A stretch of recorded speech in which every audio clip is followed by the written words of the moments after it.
ఉండేది. నిజాం కాలేజ్లో తర్వాత నేను యాజ్ ఎ యూనివర్సిటీ టీచర్ నేను ఆడ కండక్ట్ చేసిన.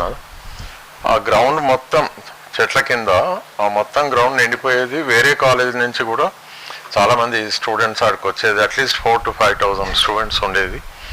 And imagine for a youngster to compete there and make a speech which would have an impact. Today, friends, we are missing that. అందుకే మీరు చూడండి పొలిటికల్ లీడర్షిప్లో ఇప్పుడున్న ఎమ్మెల్యేస్కు ఆ ఎక్స్పీరియన్స్ లేదు. See, you had to struggle to make a mark in the student community and then make an impact, a powerful speech making, and then connect to the rest of the world on ideas. So that we are missing, Pavan. It's a very pitiable position. ఇప్పుడు అంతా ఎట్లయిపోయింది, somebody land, in మన earlier Andhra Pradesh ప్లేన్లో దిగుతారు, గాంధీ భవన్కి పోతారు, కౌంటర్లో పైసలు పడేసి ticket కొనుక్కొని వాడు కాన్స్టిట్యుయెన్సీకి పోతాడు. That fellow doesn't even know where that constituency is. Other political parties are equally bad and we are all collectively suffering. So, not to deviate, coming to the topic, is media becoming a tool to subvert democracy? Yes. I am a witness to the decline of the media in India. For the last 40 years, I have been a witness because I have been an activist accidentally, taking up so many issues. And believe me, friends, the media which I knew earlier, they were more activists than me. In fact, they promoted my activism. They coined the word Citizens Against Pollution. They were the people who were always interviewing and highlighting the issues. They were promoting activists to a big, even today, a section of the media is doing that job.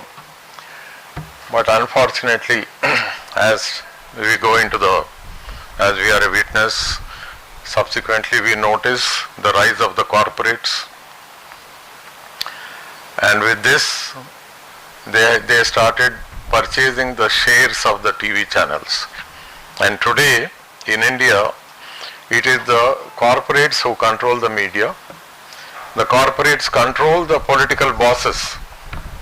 I am very sorry to say that in India, like rest of the world, political parties have reduced themselves to being the dogs of the corporates. Very serious. We have to do something.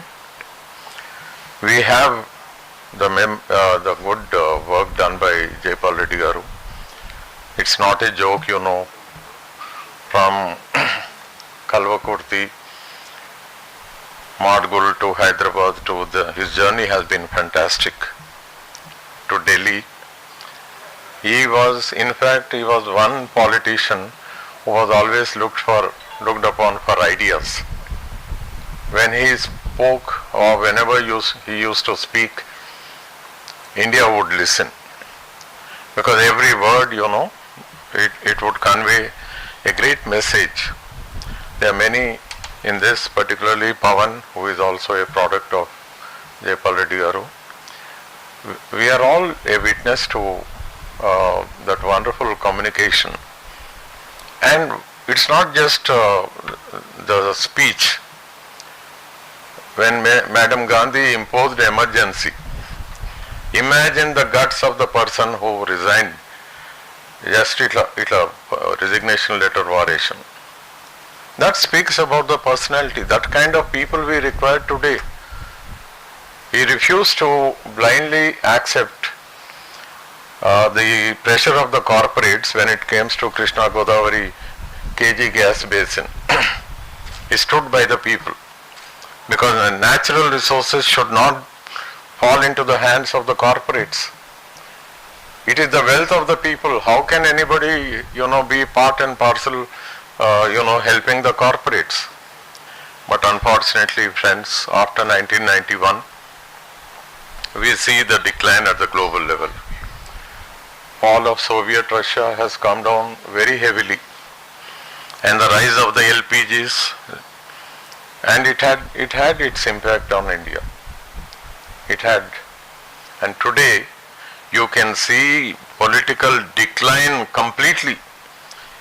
I am very sorry to say that the mainstream media in most parts of this country, they are controlled by political parties, and political parties through what a process known as investment in they purchase the shares, and that is the end of the media.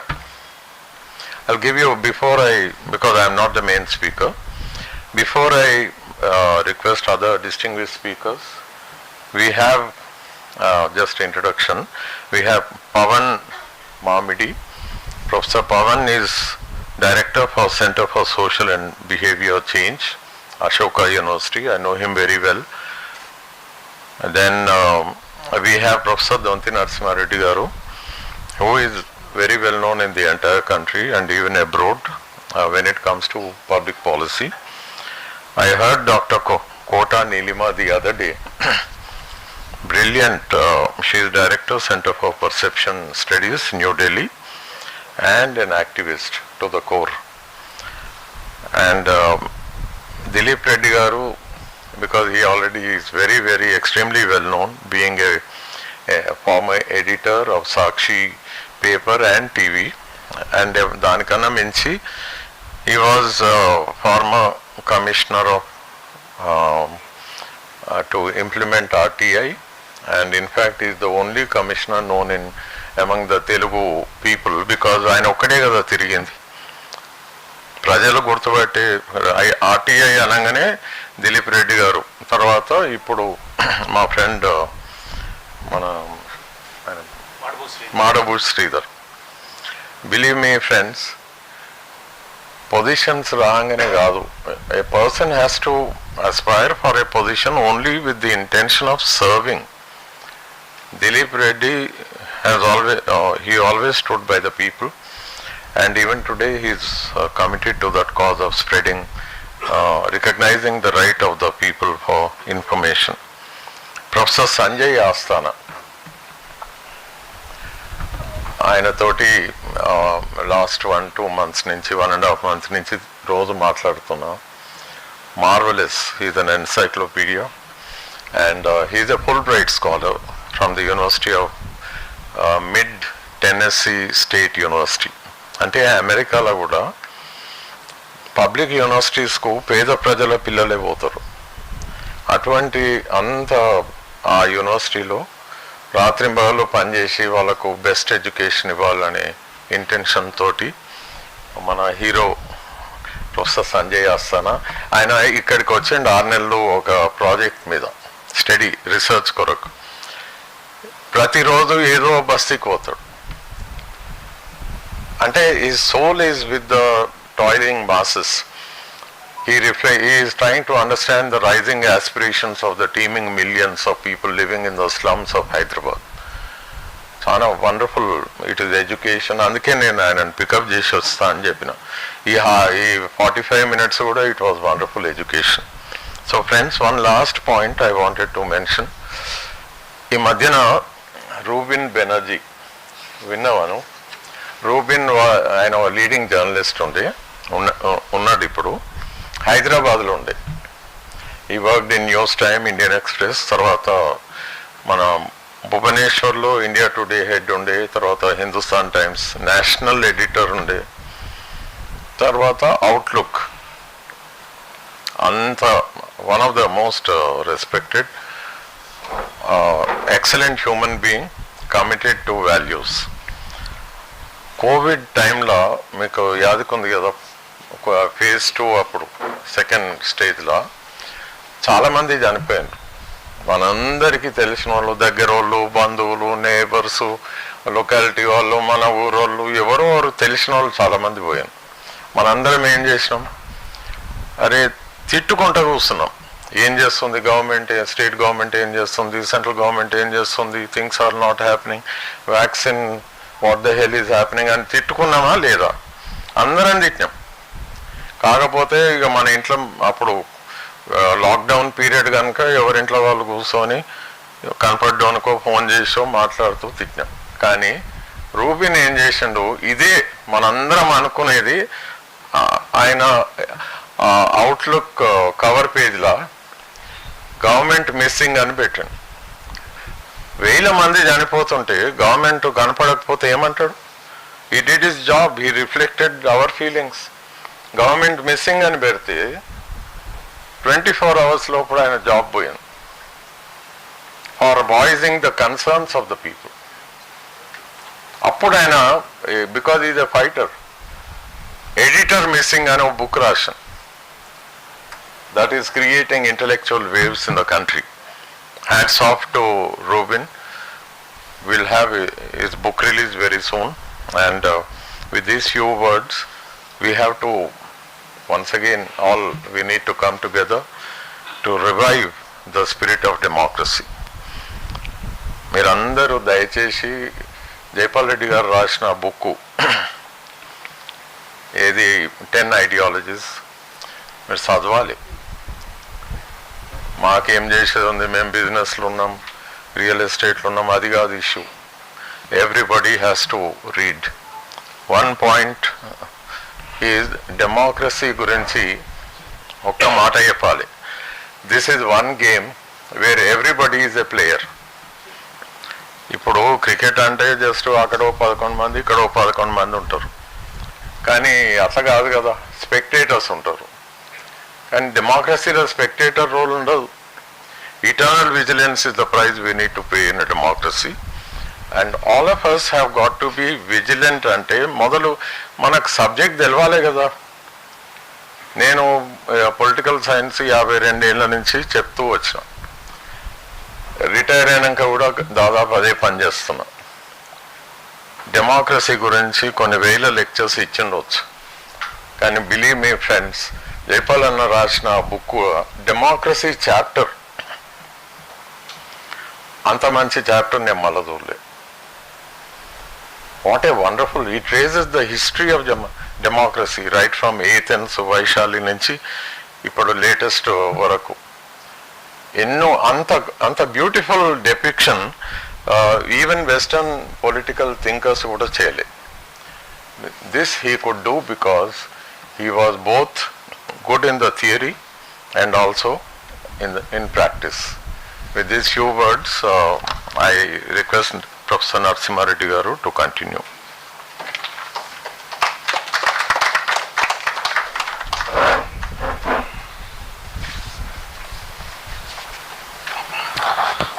Without ado, I will request Dileep Reddy garu to speak, and then we'll go one by one after that. Thank you, Narasimha. Good morning, all of you. My association with Jaipal Reddy garu as a professional journalist, as many occasions I used to meet sir either in Hyderabad or in Delhi. But this is very auspicious day to remember him, and especially the topic has been given by Narasimha. The media, is it becoming a tool in the hands of either into the hands of power or the corporates? Is it subserving its purpose? That is the question before us. But incidentally, amongst the panelists, I am the only fellow with a media background. For last 30-35 years I am in media. But no way less than me, Neelima garu and Narasimha, is many a times they are making media pieces, means reporting the scenario situation prevailing in the state and country. As far as Jaipal Reddy garu is concerned, democracy is almost synonym for his political life.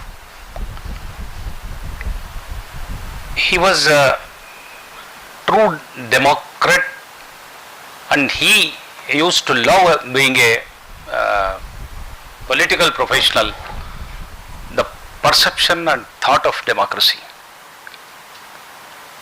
If we consider these 2-3 elements which we now incorporated in the title of today's symposium: the media, democracy, and JaipalReddy garu.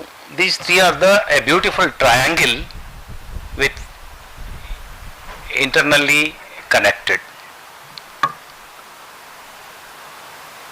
Once he was telling with me, I shared with the professors many a times that he used to say that media itself is my constituency. I don't think any contemporary politician in this country claiming himself so associated with media and saying that media is my constituency, either in power or in opposition, whatever the political position, but he was the very media savvy and media persons. I was there in Delhi for 1 year in 2004 and 5 when I was heading political bureau for under the Delhi bureau for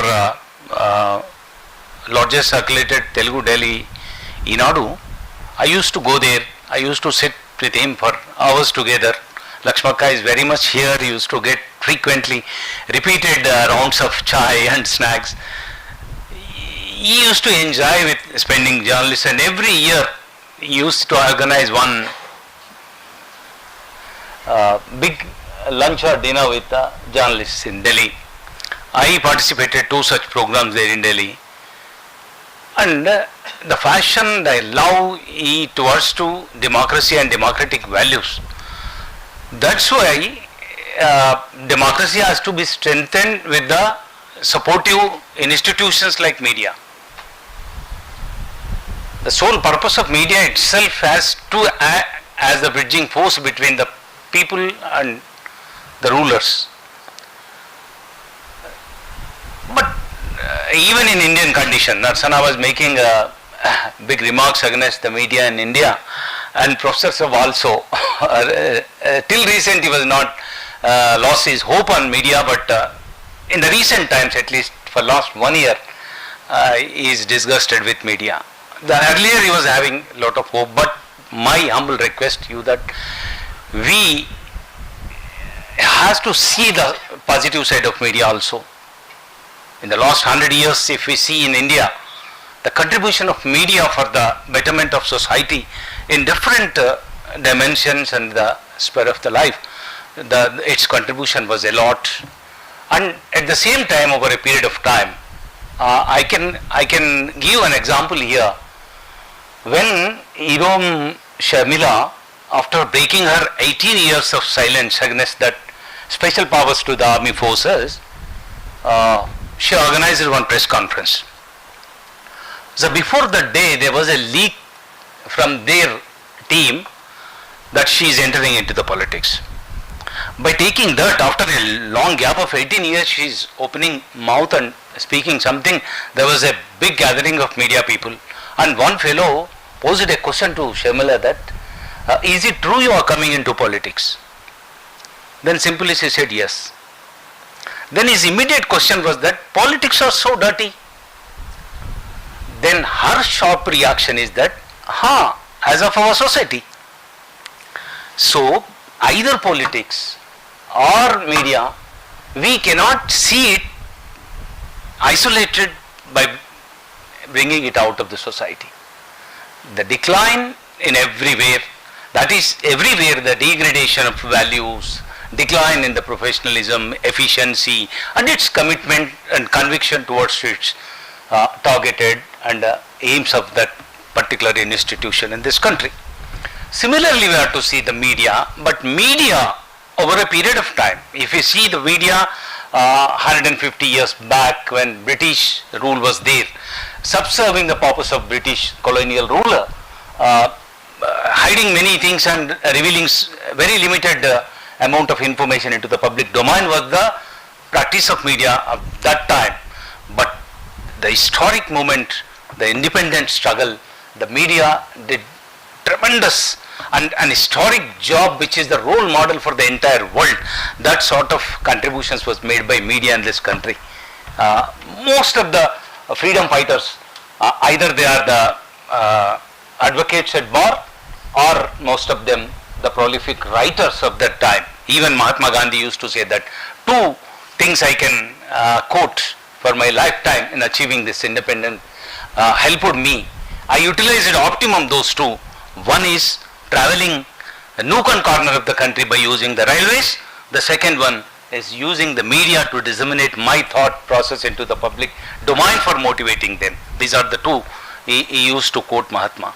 So like that media, a tremendous job, but post-independence also in the early 60s and 70s up to in the middle of 80s and just Professor was rightly mentioning that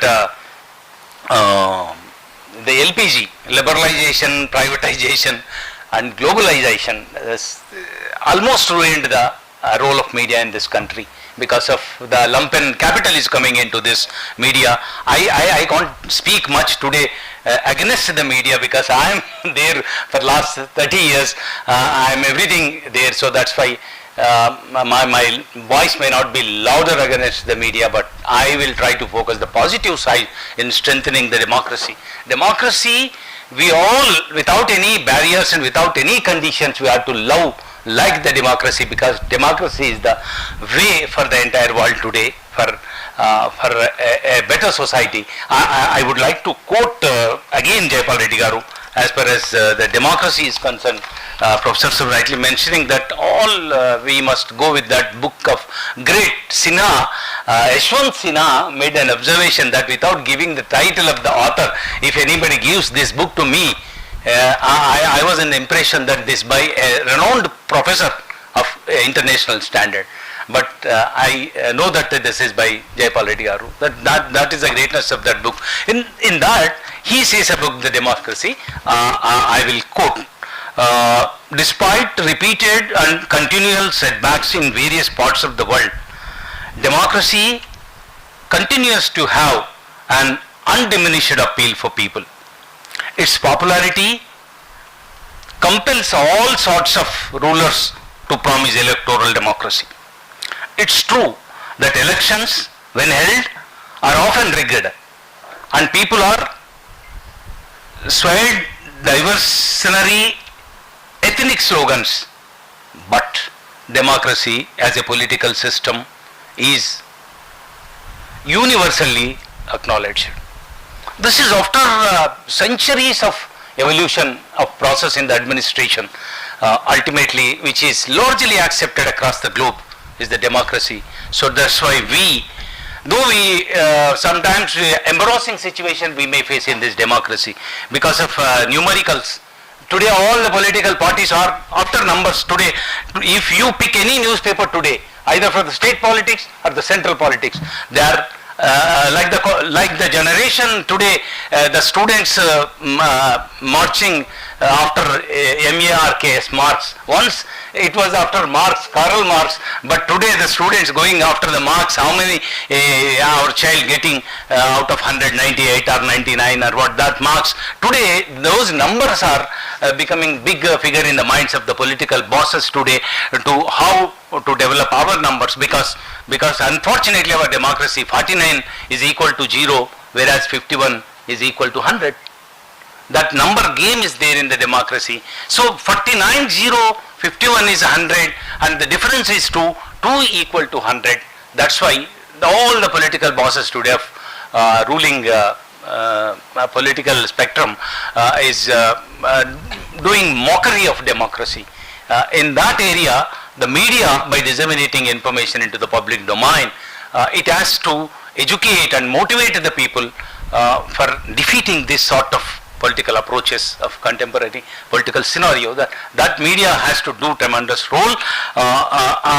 We should not lose hope at this juncture, because for the media its commission and omission, for its writing and not writing, for all these things, with the proprietary coming into the content management and disseminating information as they desired, and that interventions of proprietary. Earlier this was not there. When I came into the profession 35 years back, the scenario was totally different, but today the situation is totally different. For that, what is the remedy?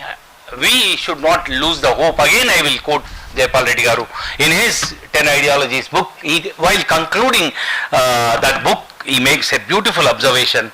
I again quote here, let hope trump over the despair. Hope should not be based on such an event as to the neglect negative assessments. Negativity can be countered by the nobility. Negativity can be countered by nobility. 500 years back, what Mahamantri Timmarusu did when Krishnadevaraya asked him to reduce this line without cutting it and simply drawing a bigger line beside. That sort of nobility should come, as the Rig Veda rightly says, let noble thoughts come to us from every side. All said and done, everything depends upon the thought. And elevating thoughts can potentially eliminate all threats to humanity by building a bridge, access to the great asymmetry. That's exclusively a chapter by Jaipal Reddy Garu, that asymmetry between the tradition of agrarianism and the transformation of industrialization. In the similar lines, I unquote here, and in the similar lines how Jaipal Reddy Garu produced asymmetry between the agrarianism and industrialism. Here the truth and the myth, that is a big widening gap here today, which has to be filled by the media by disseminating right information into the public domain with its true committed and conviction for the strengthening and healthy strengthening of democracy. Media has to do its role. The eminent speakers are here with their vast experience, can give proper inputs which can alter the media present day functioning and bringing that into the right track of media's role for the strengthening democracy. Thank you one and all.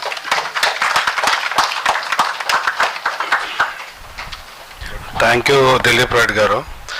I think I'll like to clarify, this session is not for media bashing.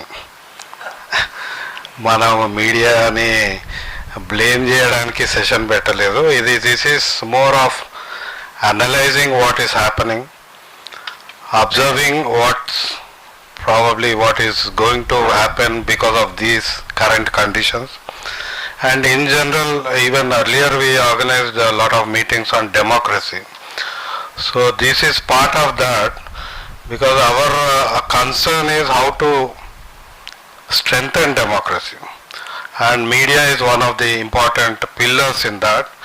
So this analysis, this discussion, I think all of them are going to basically give us insights on how we can strengthen the fourth pillar of democracy. It's not about blaming XYZ or something else. So as part of democratic strengthening process, I think we can take some of the ideas from Jaipal Reddy Garu, whatever he has written, whatever he has spoken, and what he has done in action. So I think that Professor Sanjay Asthana, he is going to deal with that. Of course, it's up to you, whatever. I'm just, he is a student of mass communications. We are different. Of course, Kota Neelima, she is also a practitioner, media practitioner. So they have some different insights. Professor Pavan and myself, I think we come from a different background. And at least me, I'm not a theorist on media, but I have a lot of observation, because in our work with sustainability issues, equity and environmental ecological issues, I keep coming up with instances where media has become a tool which tries to counter whatever we are doing. So I am going to speak more on that. So right now I invite Professor Pavan to place his views on this.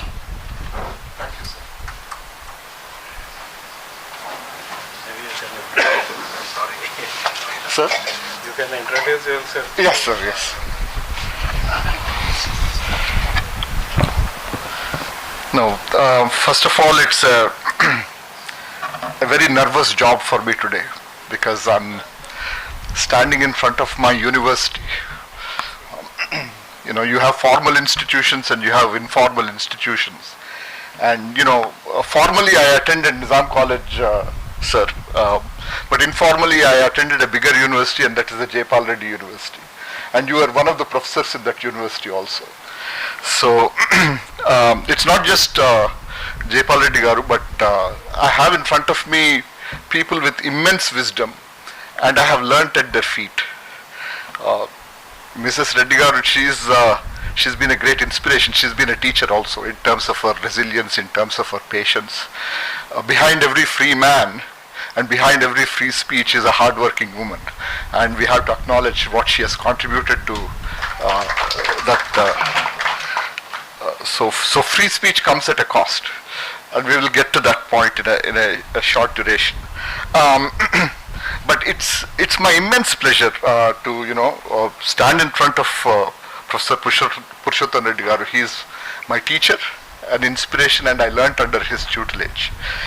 Yada Reddy Garu, Madanna, all these people have been my teachers. So it's a difficult job for me, and of course I'm also sharing the dais with really eminent people, Narasimha Reddy Garu, Neelima Garu. It's such an honor, and Sanjay, the fact that you're teaching in a public institution is wonderful. I really think that it is an important service that you're delivering. So it's truly an honor.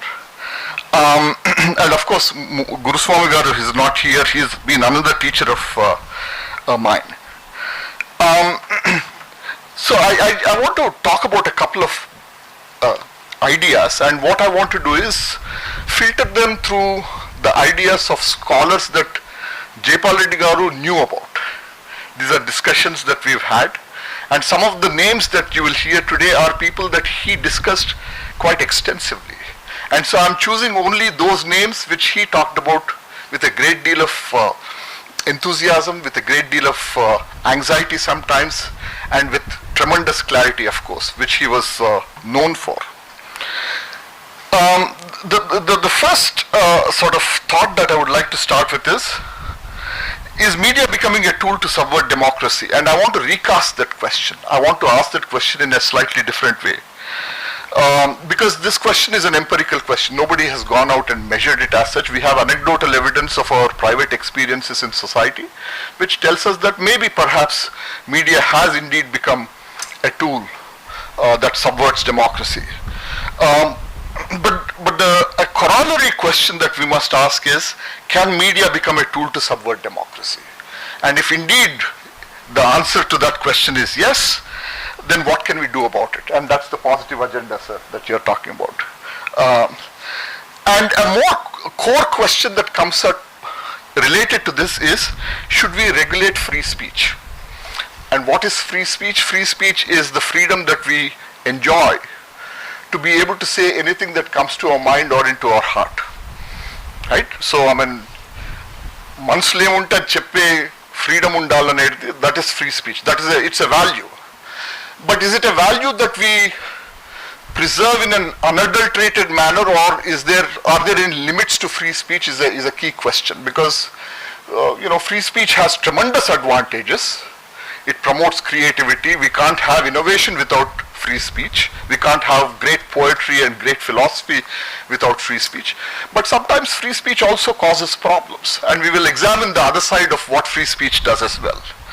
So in trying to answer that question, should we regulate free speech, let us first consider some of the great advantages of free speech, and how, when free speech was compromised, it led to really tragic outcomes. The first example that I'm reminded of is what JaipalReddy Garu introduced me to. It's the historical fact of how Giordano Bruno, who was a heretic in Italy, was burnt at the stake. He was nailed to a stake and burnt in Italy in 1600. Right? And there was a Roman Inquisition. He was known to be a person who spoke against the grain of society, and he was basically burnt. He was publicly burnt. Why? Because he spoke the truth. And the truth was, he supported the Copernican concept of heliocentrism. Almost everybody in the world believed that the suns and the stars went around the earth. But Bruno was one of the first persons to say, actually, we should support Copernicus. It's the planets which go around the sun and not the other way around. And that was a matter of truth.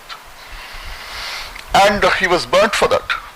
The second example, again a favorite example of SJaipalReddy Garu, is the example of Socrates. Everybody remembers, I remember seeing a book in his shelf in 14 Akbar Road, History of Western Philosophy by Bertrand Russell, and the cover of the book had Socrates drinking hemlock. A bowl of hemlock is a bowl of poison, because he was convicted to a death sentence by the people. So here is the very interesting question. The question here is that the democratic system of Athens those days killed truth. So it's not as if truth and democracy always go together. They have an uneasy relationship sometimes. So in trying to think that democracy and truth always accompany each other is also slightly misleading. They have a complicated relationship. And the people who voted for Socrates' death were the people of Athens. Why? Because the charge against him was that he had corrupted the minds of the youth, when he was actually speaking the truth, when he was actually speaking his heart and mind. And the third example that comes to my mind is that of Galileo, who also supported Copernican heliocentrism. He said that the earth actually goes around the sun and so forth, because he had invented the telescope, and empirically observational empiricism was born because of him. He more or less gave the first piece of evidence to suggest that the earth actually goes around the sun. And the Ecclesia, the Medici authority, the church, the Roman Catholic Church, was visibly upset with him. They said, you have to recant what you have said, you have to take back your words. And that's what Galileo had to do temporarily. He of course came up with publications subsequently holding his position, but during that particular period, the ecclesiastical authority and the Medici family prevailed and subverted truth. Right? So power and power that is derived from democracy can also go against truth in some sense. So we need to bear that in mind. But let us look at the benefits of free speech. The method of science would not be possible without free speech. If you cannot sit in a seminar room of a university and challenge the propositions of a researcher and say that this could be false, if you do not have the freedom to falsify existing hypotheses, then you are basically subverting the methodology of science. So science itself, the very process of science itself, has to necessarily depend on the freedom that individuals should be given to challenge existing dogma, and that's a very important thing. And this position and this freedom to falsify the existing knowledge is called falsification, and this is a philosophy proposed by another great German philosopher, or rather Austrian philosopher, Karl Popper, who was again SJaipalReddy Garu's, one of his favorite philosophers. In point of fact, one day he recounted a debate that he had with Manmohan Singh ji about an understanding of falsification. And I believe that SJaipalReddy Garu had a far more sophisticated understanding of falsification, the Popperian concept of falsification. So in order to be able to falsify the pre-existent, you need to have the freedom. You need to have the freedom to speak your mind and your heart based on your individual experience. That's another point that I would like to bring for your consideration, I humbly submit it for your consideration. The next idea that I would like to submit in front of you, that I would like you to think about, is again based on Popper. Popper wrote this wonderful book called Open Society and Its Enemies.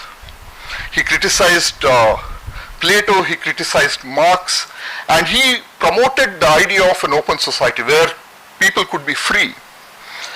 But yet Popper said this about free speech. He said the following: a society that shows unlimited tolerance if you have unlimited tolerance in society towards people with intolerant ideas, you are being tolerant.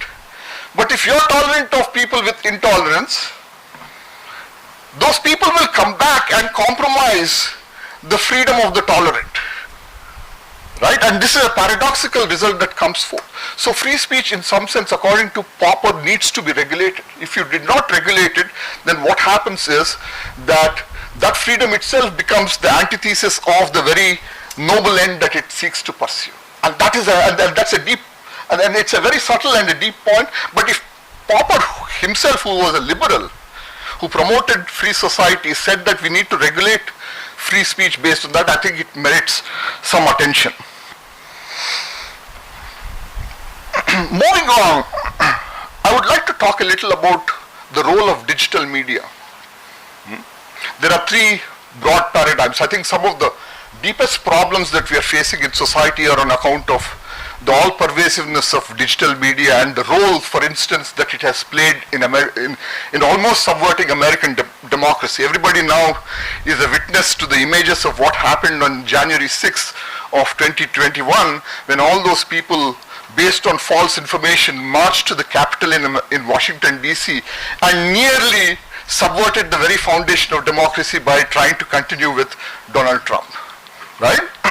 This is the post-truth phenomena. What are the three paradigms of digital media? The first paradigm was one of where you had one person, this is the traditional media, and one person basically communicated with multiple people. As a child, I remember sitting and reading the Hindu or the Indian Express. It came from one source, it came to multiple people. The person in the chai shop also read that. If you were to go to Kerala, a lot of democratic discussion happens in the little panda bus where people sit and read the newspaper and smoke their cigarettes. Right? So it's that phenomenon, that paradigm is characterized by one to many. And so the scope for influencing the minds of the many is somewhat limited because the cost of monitoring those few people who disseminate that information is much lesser.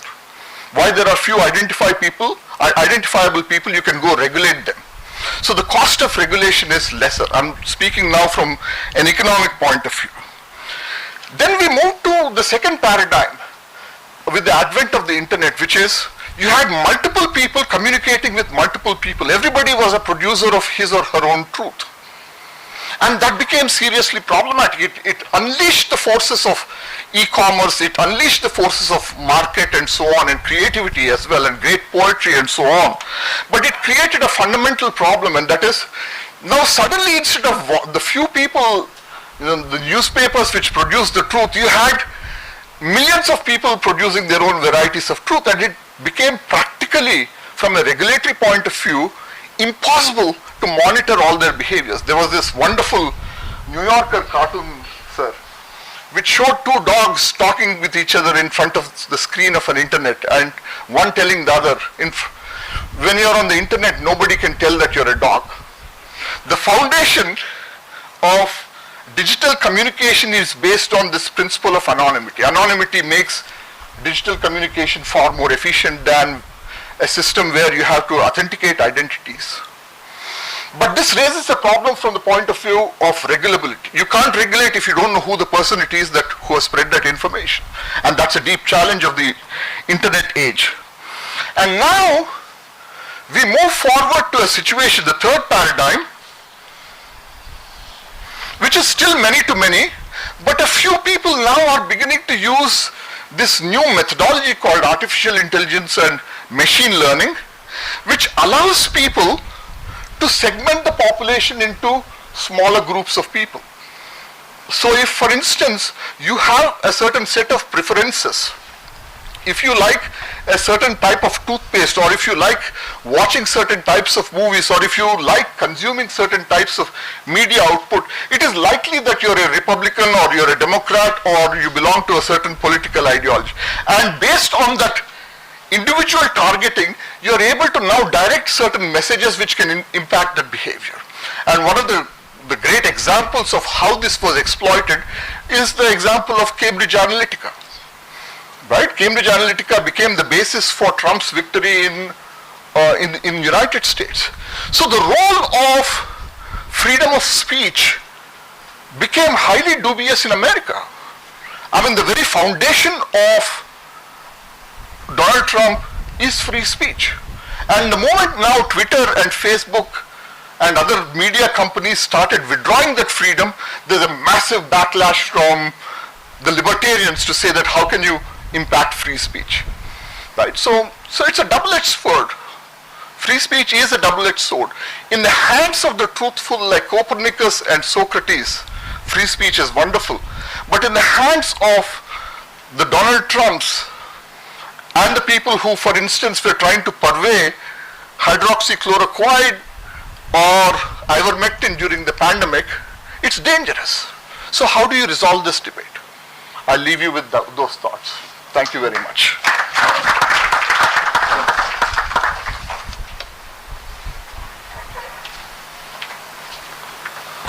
Thank you, Pavan.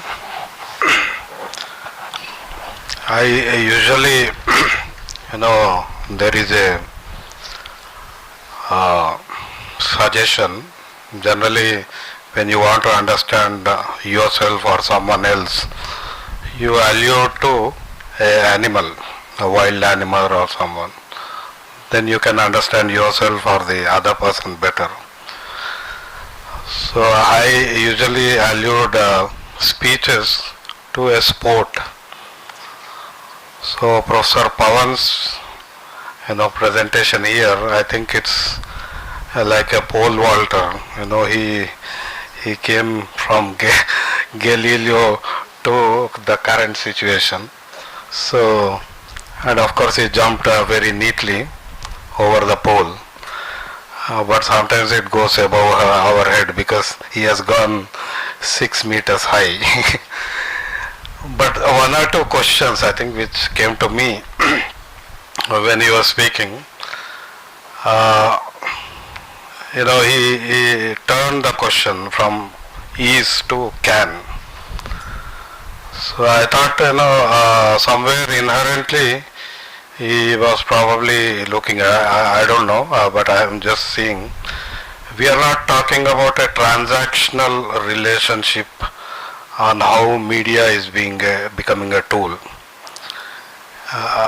Transactional ante naakidi neekidi iste neeku inta paisal iste tool aitade anedi aa situation untundi, that's there, the corruption and that's inherently there, but I think there are some issues beyond. So democratic values which are supposed to be held or promoted by media, I think that is not happening because media itself started believing in other than democratic values. I think that's how it became a tool, I feel, some places. So anyway, I'm going into my presentation, sorry. So now I invite Dr. Kota Neelima to present her perspective.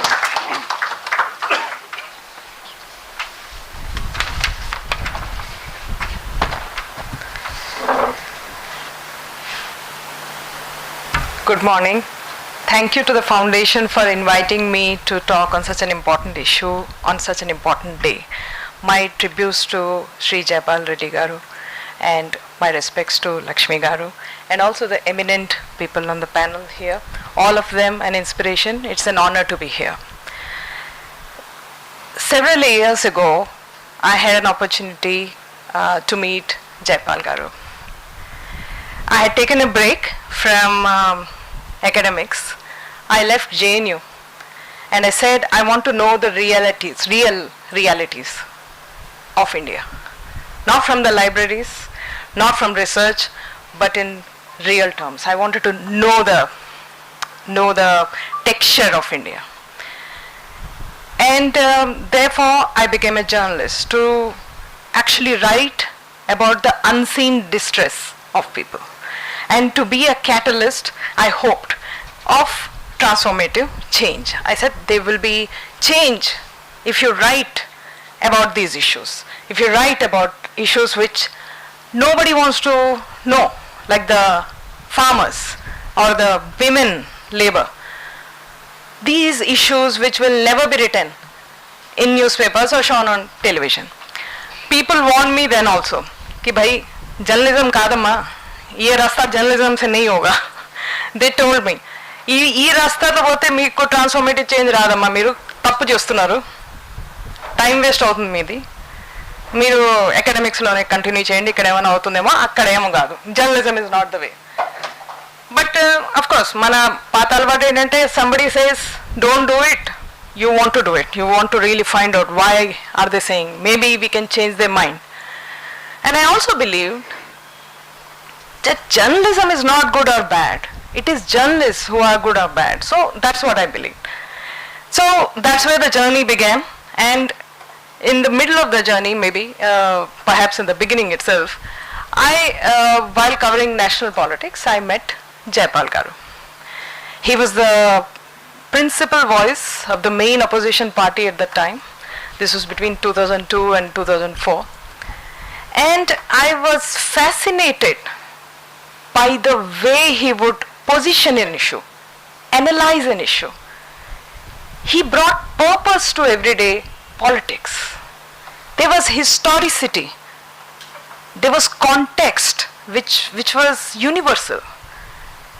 There was end to end, you know, from where knowledge began, perhaps, where consciousness began, end to end understanding of an issue or a topic or a problem. So for that brief period of time, when we were having those discussions, I felt that perhaps that transformative change I was looking at was possible. అప్పుడు నాకు అనిపించింది ఇది అవ్వచ్చు, నేను try చేస్తుంది possibly అవ్వచ్చు. But that was for a brief period of time. I want to just highlight that point. Now this was also the time which was important because here was an opposition party which was trying to highlight the misgovernance of the ruling party at that time through solutions, rights-based approach, concepts like Bharat Nirman. That's what the opposition party was trying to do. And who was helping bring out these inadequacies in the governance? The media. It was not because media was siding with this or that. Media was doing its job of trying to say that, okay, this is a problem not being handled correctly, let us find a solution. These are some of the solutions. You may agree, you may disagree, but at least the media was talking about these things. That's why there was a space created for the democratic change which happened, because voters had a choice to choose between this option, this model, that model. That's what the media did. It presented both sides, or all sides, let us put it this way. So now this is what was also very critical from that time when Jaipal Garu was so active on the national stage, very critical role which he played during that time. The media, I don't think I mean, you know, what the media did then and what media does now, there is a difference. And let's look at what is the difference and what can be, I mean, let's examine that. Now, as the topic today says, that has it become a tool? There is one version, of course, which says that yes, it has become a tool which can be used by anyone, not just those in power, those with money, those who can influence. And there is another side. There are a set of arguments. I'm going to balance, Dileep Garu, what you said and what Professor Saab also said, that let's balance both sides of the story and see where is the truth. Let's examine where is the truth. Okay. So on one side there is this thing that media has become entirely submissive. Okay. Though what are the arguments which you get from inside the media industry on why is media behaving this way? And let me share some of those things. Ante media వాళ్ళ గురించి వాళ్ళ conduct గురించి ఏమంటారు? When we say that why don't you report the truth, అప్పుడు వాళ్ళు ఏమంటారు? And please correct me if I am missing any points.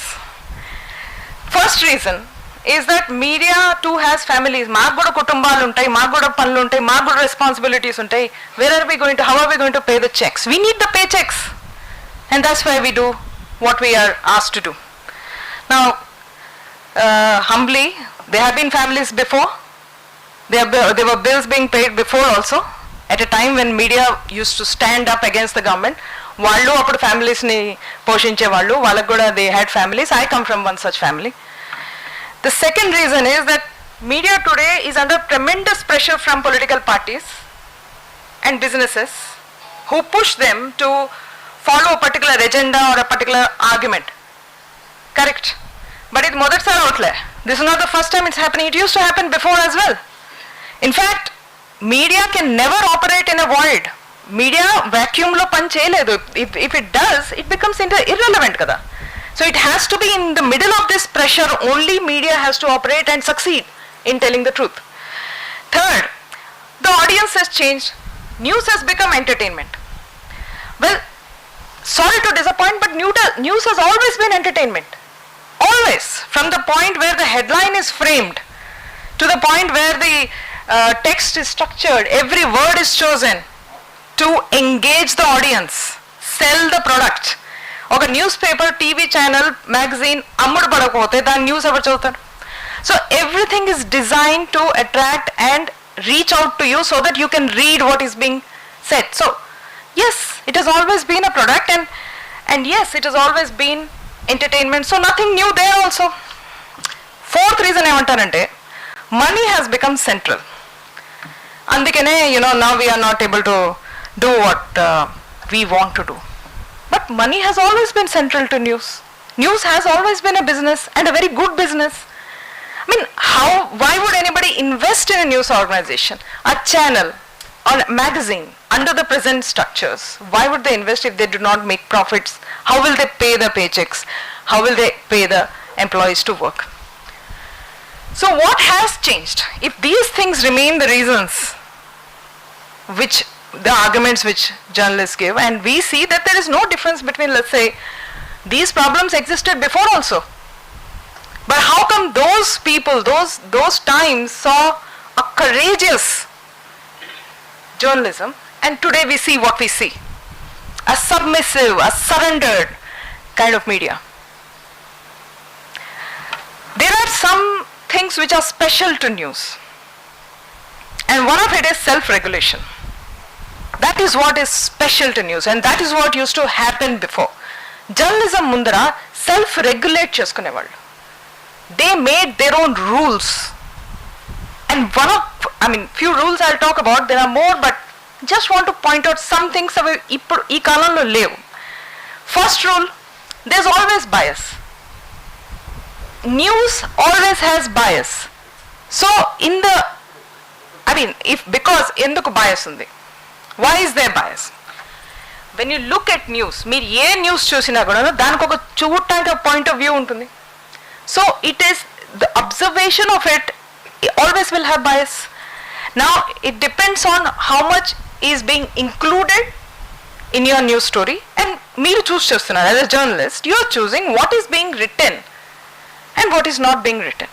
Which point of view are you presenting? That you are choosing, right?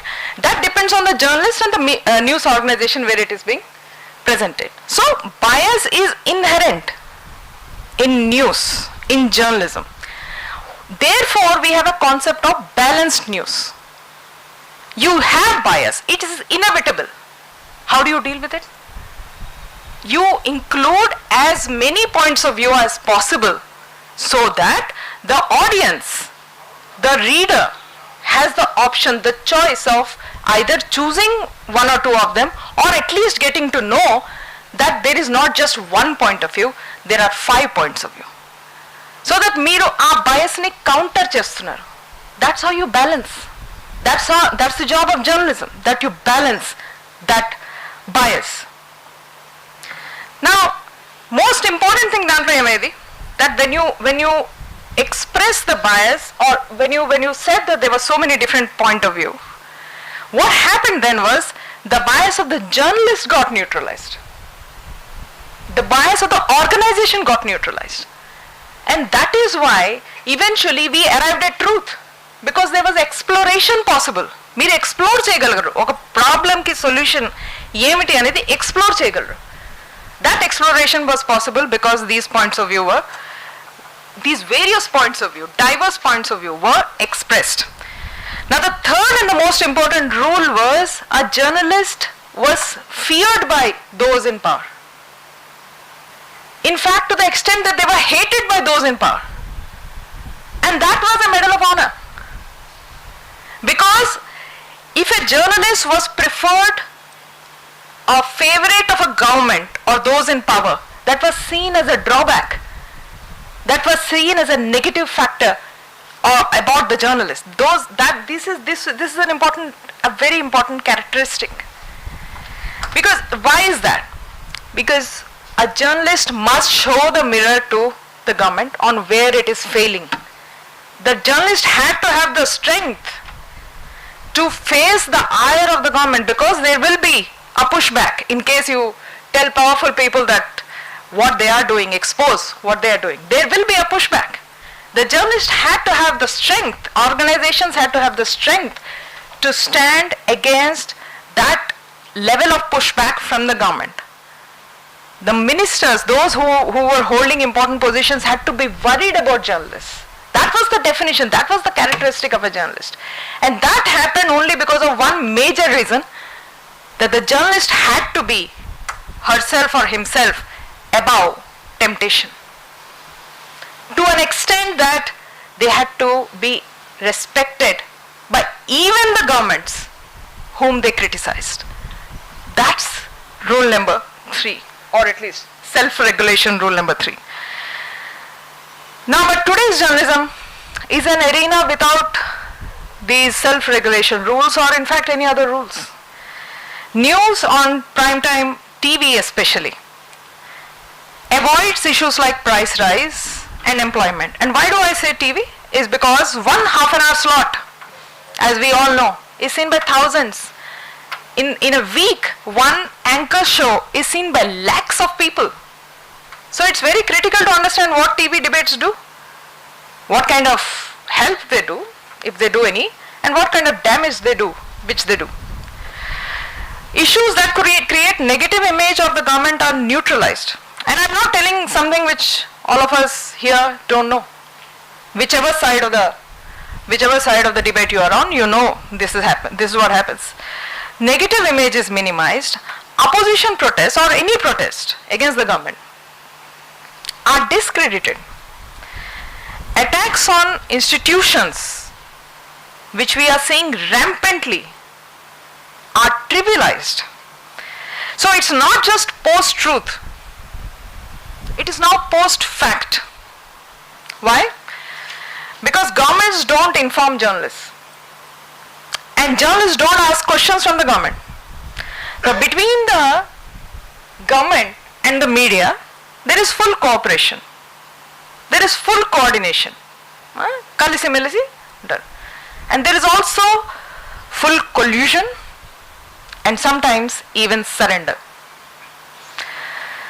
Now we have to talk about the digital media because it's been referred by earlier speakers as well. It's very important, and I'm actually happy to some extent. I like the anonymity of digital media. How else do you tell truth in this country? And as a woman, I know how difficult it is to tell the truth. I'm an author and I do research on gender and women, and still I'm not able to 100% tell the truth or the issues, fully explore the issues of women in this country. So I know what it means to be unable to tell the truth. And therefore I like the anonymity of the digital space to be able to tell the truth. Regulation, yes, but regulation in the hands of government, no. Any regulation has to be self-regulation when it comes to either digital or the print or the electronic media. So let me just briefly talk about my research and then I'll end. I had an institute in Delhi, it's called Institute of Perception Studies. What we do is research rural and urban distress and role of media in democracies. This is if you remember, that was the beginning of my journey also. That's where I started, hoping to write about distress, hoping to write about stories which nobody will care. And today I research about that and try to find out how and why, how basically we can put the focus back on these issues and how to do it. Very important. So as part of that, we have a media research wing to it. It is called Rate the Debate. We study things which even the Supreme Court says we don't have the structure, and we humbly have submitted our research to them. Bias, hate speech, derogatory language, any level of unbalanced news reportage, all this we study in this institute. So broadly, there are 4 general pathways of creating perception in media according to our research for the last 4 years. Number 1 is subjective focus. Ante ఒకటే చోట, even if you have so much of data and topics, అయినా కూడా you selectively choose certain issues to highlight on media only. మీకు తెలుసు, the media knows, the organizations know, and the audience and the readers know there are 15 other issues of equal importance and sometimes even more important than the issue which is being highlighted. And that is number 1, which is subjective focus. Pathway number 1 to make perception at an industrial scale. Ante image building at an industrial scale. That's how it is made. Subjective focus. Number 2, risk amplification. TV anchors repeatedly use certain words and connotations to amplify risk and to justify negative perception. I have some examples. I'll just explain how risk amplification. Ante risk ni exploring it, making it multiple. Pattern creation. Events are shown not as isolated happenings but as deliberate pattern. Pattern creations can also happen in some very which can lead to dangerous outcomes. Negative forecast. This is the 4th and the last pathway, which is based on assumptions, anchors envisage a negative future. Ante ippudu unna paristhitini batti prediction. How do you make a prediction? Most of these cases lo negative prediction. Negative prediction has a response from the audience. The audience feel insecure, and that's the insecurity which is generated through negative prediction. Now let me give you some examples of this methodology in action. So number 1 is language analysis. We do, first method is language analysis. We, for instance, you recall the farmers' protest on the borders of Delhi over 1 year. They were sitting on the roads, more farm laws, so they wanted these 3 farm laws to be repealed. So at the time when the farmers' protest was happening, even I went there, and I could see they were sitting in extremely difficult conditions on bare roads, open roads మీద. చాలా కష్టంగా అక్కడ వాళ్ళు they were fighting one of the most historic battles India has ever seen. And of course they won. But how did the media present them? That's what we were also watching. How did the media present the farmers' protest, which was happening just a few kilometers away from their studios in Delhi? So they did go there. I'm not saying that they were just sitting in the studios. Obviously they went to the spot, they'd seen the farmers, they interacted with the farmers. And how did they report?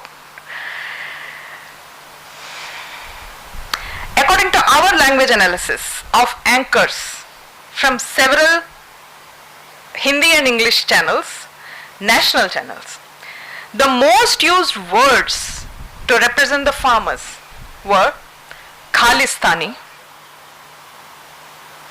toolkit, urban Naxal, Badnaam, Deshdroh, Rashtravad, Andolan Jeevi. These are some of the words. There are more, but what I'm trying to say is these words were not used once. That's why I read the 4 pathways of making perception. ఎలా తయారు చేశారు perception వాళ్ళ గురించి ఒక్కసారి అనలేదు ఇది. They were not just mentioned once in passing. They were mentioned repeatedly till you made up your mind, so that when now I ask you what were they called, you said Khalistani. Because you remembered. This is the power of media. On one day, February 5th, 2021, on a particular channel, the word Khalistan and Khalistani were used 37 times. And this is a 25-minute program. That is the intensity with which media creates perception. Second method of our institute is called prime time tracker. Equally important, what we do is we all understand what is prime time. Prime time is a time during a particular channel's entire day when the channel believes that the maximum number of people are watching their shows. So that goes into hundreds, thousands, and as I said, if you put the cumulative numbers in a particular week, it can go up to lakhs of people watching that particular segment of news, debates on TV. Now, in 2021 September, I must say before that this is a very difficult task of watching and measuring prime time. Lakshala seconds మేము దాన్ని చూసి దాన్ని research చేయాలి. So our team researched 6 lakh seconds in August, September 2021. And what did we find? What we wanted to look was that what was the issues on which people were being diverted? ఎలా divert చేస్తున్నారు attention? We wanted to really research that. 18% of topics opposition ni, criticizing the opposition for what they were doing. This was what mainly was happening. Anyway, the third method we have, by the way, all this research is available to all of you on our website. It's a simple website, Institute of Perception Studies, ipsdelhi.org. So anybody can see, it's free access, people can see. Yeah. So I have just 5 to 8 minutes, I'm going to just rush through the rest of the findings and end. Third method we research is speaking time. We just talked about bias. We just talked about balance. So if there are 5 different points of view on a particular issue, it could be any issue, then gurinchi 5 points of view unte, you call 5 speakers to the studio, each one representing each point of view. And you have all of them sitting in the studio and the anchor begins their talk. But what if the anchor doesn't invite 3 of them and invites just 2 of them to talk, or the anchor invites everybody to talk but doesn't let 3 of them talk, and and only some panelists are allowed to talk. So we decided to research speaking time. Yavariki enta time vastundi, each panel is being given. So we discovered that the techniques in which a panelist is controlled, an anchor uses interruptions, ante meeru mee point of view cheptunte madhyalo aapeyadam, disturb cheyadam, interrupting the flow of a panelist talk. The second is obviously not giving enough time. So on a critical issue like post-COVID, around August, September 2021, this nation was deeply distressed. We were all trying to grapple with COVID, also our life returning to normalcy. 64% of the time given to pro-government panelists and just 29% given to anti-government panelists. I don't say pro-government, anti-government as in just a matter of criticism kaadu. I'm talking in the context of COVID preparation, COVID issues. Our COVID management time lo, how many people were criticizing the government? Valaki just 29% of the time, of the total time, and 64 to those who thought the government was doing a great job. That was speaking time analysis. The fourth method we have is now popularly known as the thin red line. This popular endukayindante, it's only that in a pie, when you create a pie chart, the thin red line is the only time in a news debate that relevant issues are talked about. Oka chinna patla line. Adi, that's all there is. So in May, from March to May 2022, we analyzed this for price rise. As we all know, this year is marked by some of the most steep increase in prices, inflation across the country. We analyzed 2 lakh seconds, out of which just 10%, never more than 10% on any channel was spent talking about price rise. One example, on May 7th, LPG is the cooking gas, we all know. Every household uses that, especially the poor depend on it very intensely. Out of the 26,000 seconds of footage on May 7th on TV debates, which include both Hindi and English national television channels, 65% of the time was spent talking about communal issues. The breakup of the communal issues are on my website. I don't want to waste time. I just have few minutes. Can you guess how many seconds were spent talking about price rise out of the 26,000? Just 44 seconds. 26,000 seconds of coverage and just 44 seconds. That's 0.16 seconds percent of the time was spent on talking about prices which impacted every citizen of this country. Now to conclude, democratic values and constitutions find no space on TV today. And if this continues, the very definitions which we stand by will be lost forever. Communal harmony, justice, equality, representation, what do they mean anymore? And to some extent, when Professor Saab was talking about the colonial free speech and all, I was thinking, is this a recolonization of the media? Is that what we are saying today?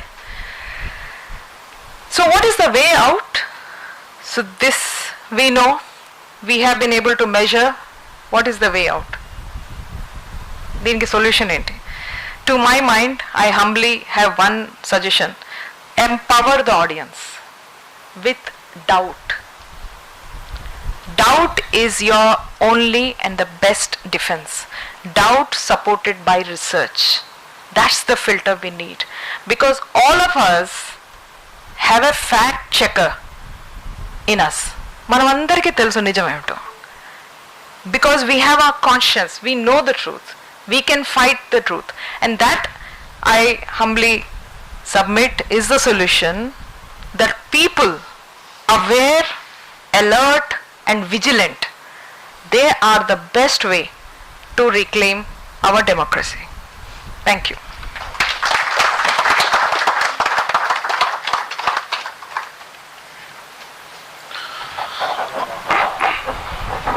Thank you, Dr. Neelima.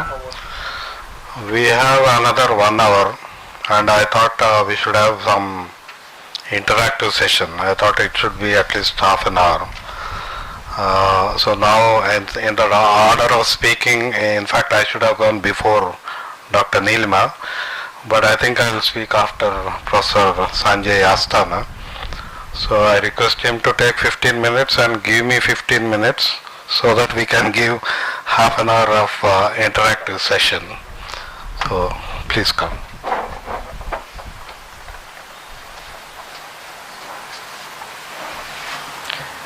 Hello everyone, good afternoon, rather good morning, it's close to noon. It's an honor to be here speaking on the occasion of Shri SJaipalReddy Garu Memorial Foundation event. Today I would like to begin with a few comments about, I don't want to even look at the title, whether media is subverting democracy, but I would like to sort of begin with the philosophical question that Professor Pavan raised, the dialectic of free speech and press freedom. To that end, I will connect with some of the work, the 1970s UNESCO debates that happened in tricontinental debates, and then I would look at some other instances. So I'll try to wrap that up within 15 minutes.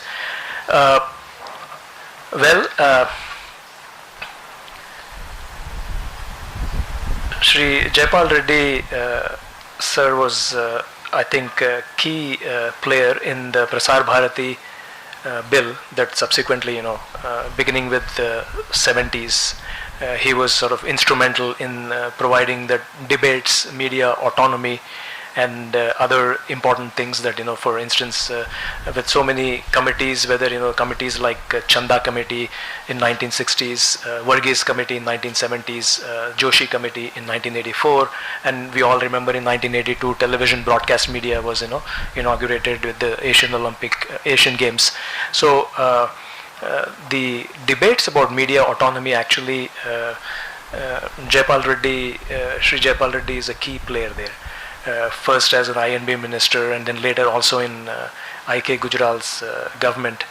He was the key player. If you guys would like to, I wanted to talk a little bit about that, but if you would like to look at that, I have a book that was published by the Cambridge University Press on media in India, Doordarshan and All India Radio, looking at that broadly philosophical look at the evolution of media.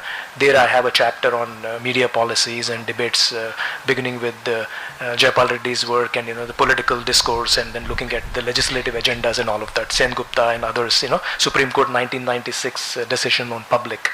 Now, in my presentation today, I would like to focus on two things here. If we all remember, we all know that the Nobel Peace Prize in 2021, two journalists, right? Maria Ressa, I'm just reading here, uses freedom of expression to expose abuse of power, use of violence, and growing authoritarianism in her native country, the Philippines. Today we have the Junior Marcos in Philippines. Duterte is gone, but you have equally dangerous individual. So she was key in sort of developing that investigative journalism. She was the CEO of Rappler digital network, and free expression was critical for her, looking at Duterte's regime of controversial, murderous anti-drug campaigns and all that. And then you have Dmitry Andreevich Muratov. Two people shared the Nobel Peace Prize 2021.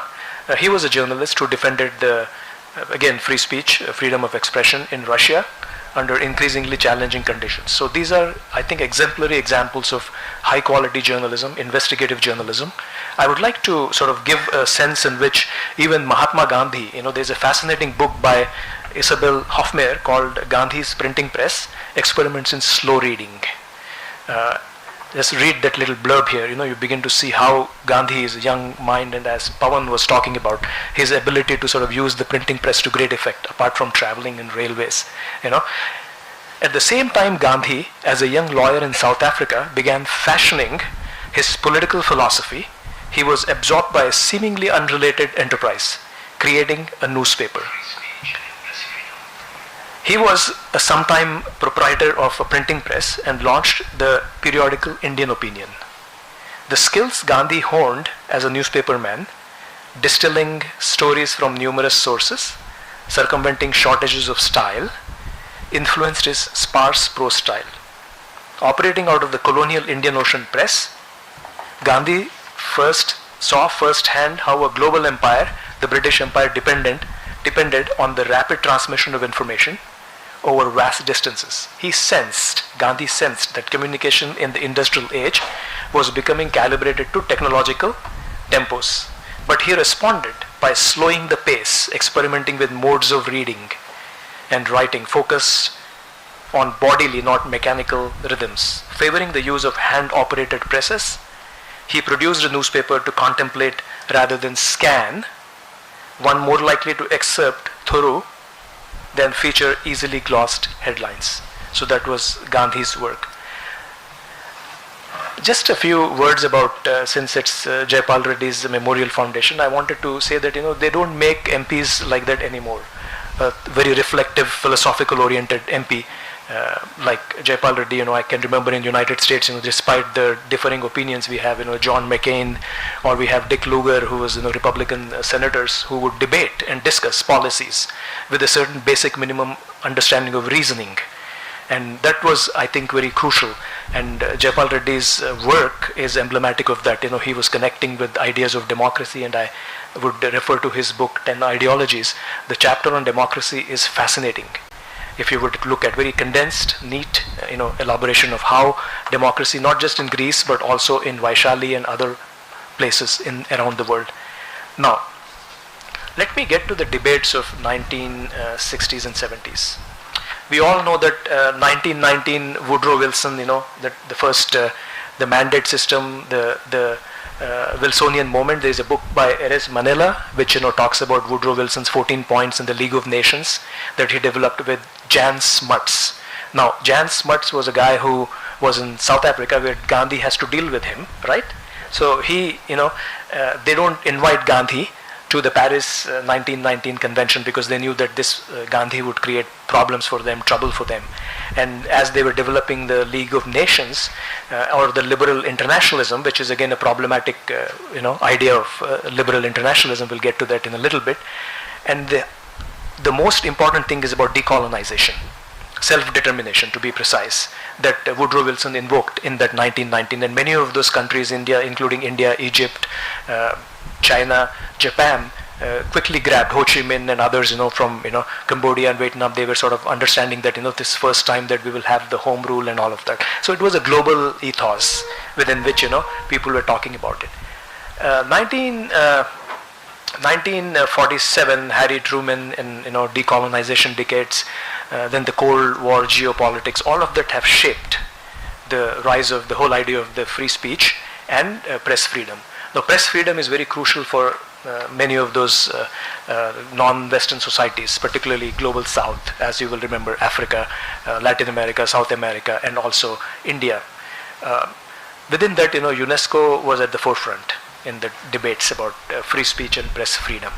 Now, free speech, as we all know, it has a very peculiar beginnings. I'm writing a book presently on the global intellectual history of free speech. I'm looking at freedom and liberty from non-Western perspectives, looking at India in the Sanskritic traditions and looking at Persian usage of the word and even in other languages. Quite a broad set of ideas about what constitutes freedom and how free speech developed in the context of England, where the bunch of parliamentarians, they didn't have access to free speech, and of course drawing from John Milton's Areopagitica, where free speech itself, as adumbrated by John Milton, was in a way exclusionary. It would not include Catholics, it would not include Turks, it would only include certain groups of people.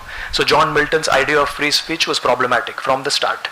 And when John Adams and Tom Jefferson in the United States borrowed those ideas, and from even John Locke's private property and all that, they developed a whole idea of free speech. It was already in itself deeply troublesome. Of course, Bruno and others would use it to the great effect, but there is always a political problem with free speech.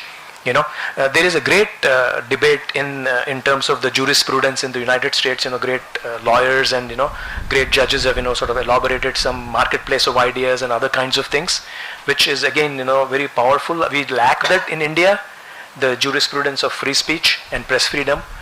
You will see that a whole history in the United States. Now quickly to the debates. Bandung 1955, G77, the free flow of information. Press and radio were at the forefront. Press is in a way the press of writing, right? Meaning it's not about digital media, which comes much later, broadcasting and all of that.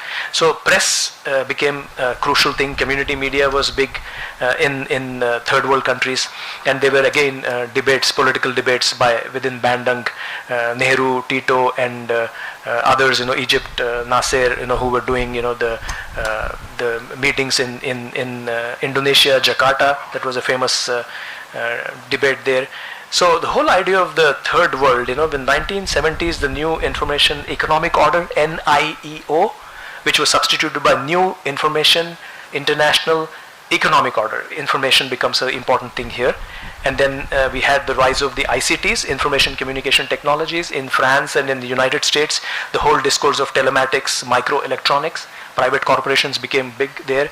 And then the crucial debate between Friedrich Hayek and Keynes, welfare capitalism on the one hand and corporate libertarianism, that seemed to be at play in the 1930s and 40s, that defined what freedom of the press meant. Freedom of the press from the state, because if you look at again the definition of two concepts of freedom by Isaiah Berlin, negative and the positive concept of freedom that he has articulated, a liberal philosopher, that you will see that it is problematic because it is lurching towards the market forces, the privatized corporate, the world, the capitalism, for instance, which Hayek and others have elaborated.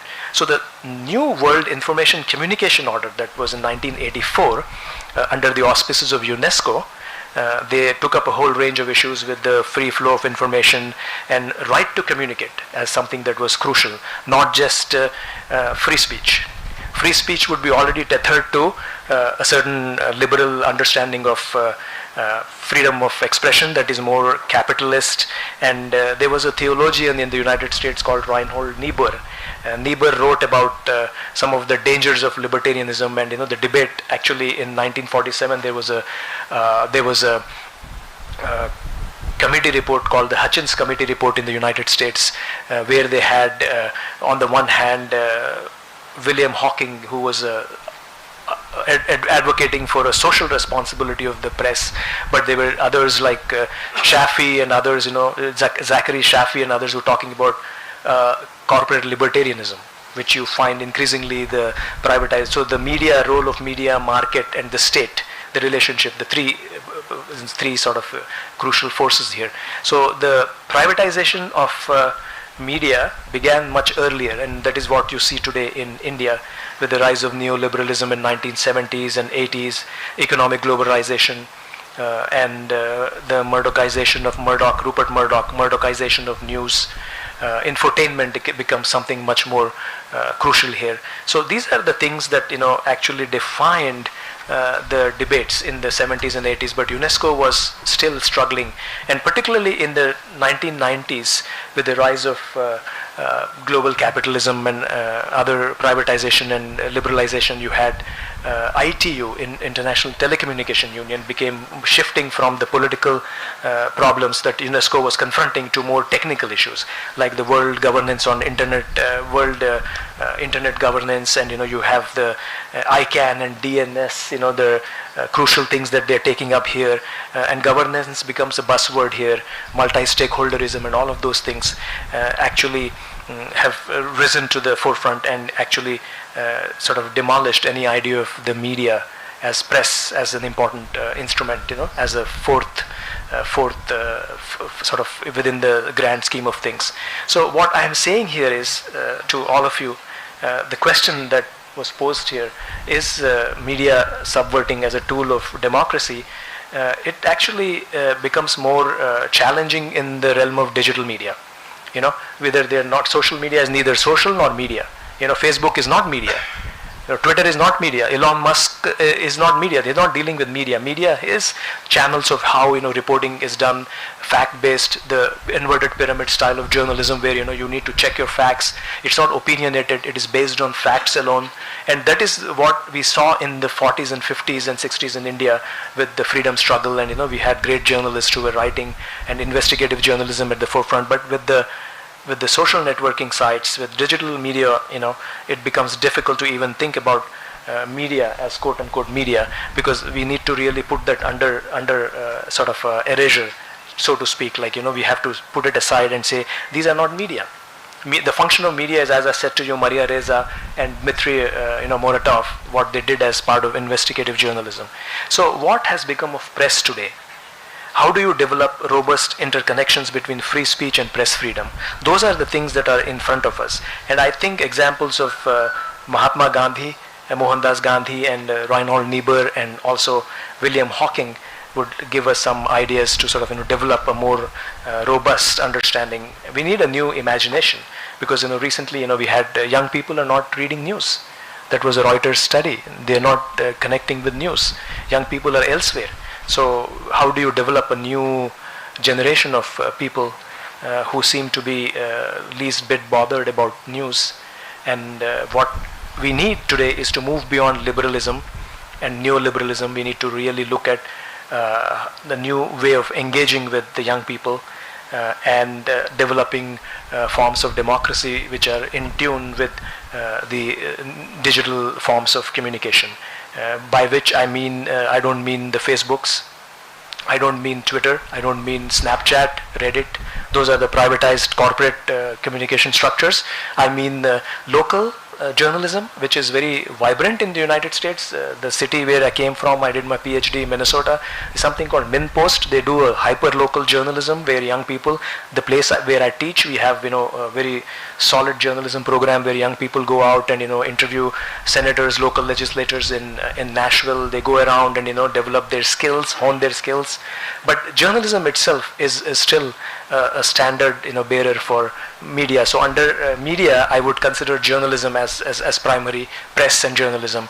But digital forms outside of the ambit of Facebook and Twitter, you find local forms of digital communications that are there. Young people sort of use it in very savvy and very interesting ways. And for them, it is in my own research I found that in Palestine I was visiting and doing field work. Young people are questioning their own Arab traditions. They are questioning Israeli occupation, but yet they are producing forms of journalism which are first rate. And I will close here with a couple of comments about contemporary India. It is sad that we use the sedition laws today. The government and all governments use that sedition laws and in terms of bringing putting a pressure on journalists to subjugate them and to sort of put them in prison. Maybe Justice J.V. Ramana the other day said that he was talking about television as kangaroo courts, and also about we need independent journalism that is not media that is not based on people who are in real estate business, business interests, diverse business interests and all that. So there's a lot of works here, in terms of political economy of media. People have done immense research in structural relations in media, particularly if you look at India also.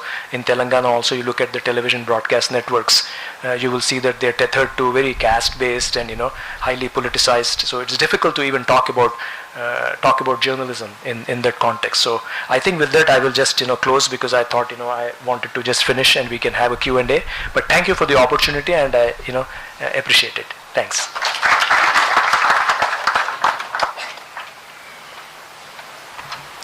Thank you, Pavan. Sanjay. You left me good enough time so that we'll have a session, Q&A session.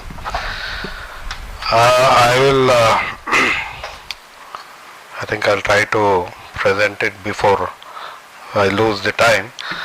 A lot of the presentations here, they gave us a different perspective, and I am being a non-media person, but I am coming from a perspective of how media can strengthen democracy. So in that sense, I think a media role is known to all of us, but let me list down at least 4.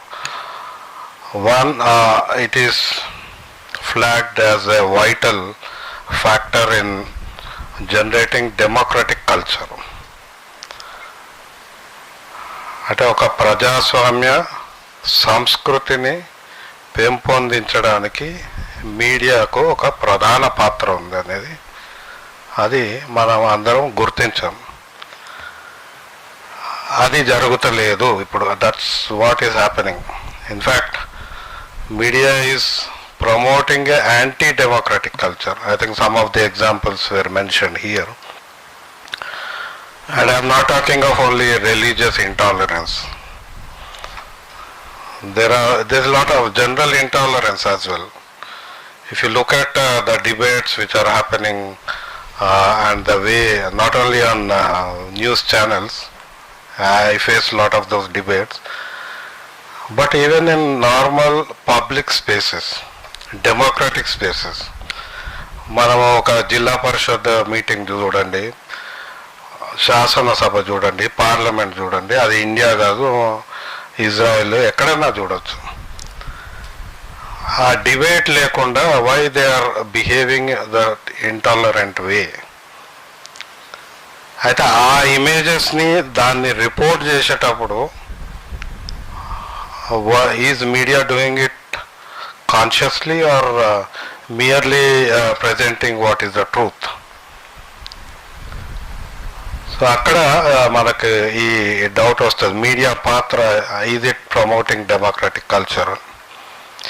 మనకి ఈరోజు if you look at the entire the way we are living, decisions with regard to our life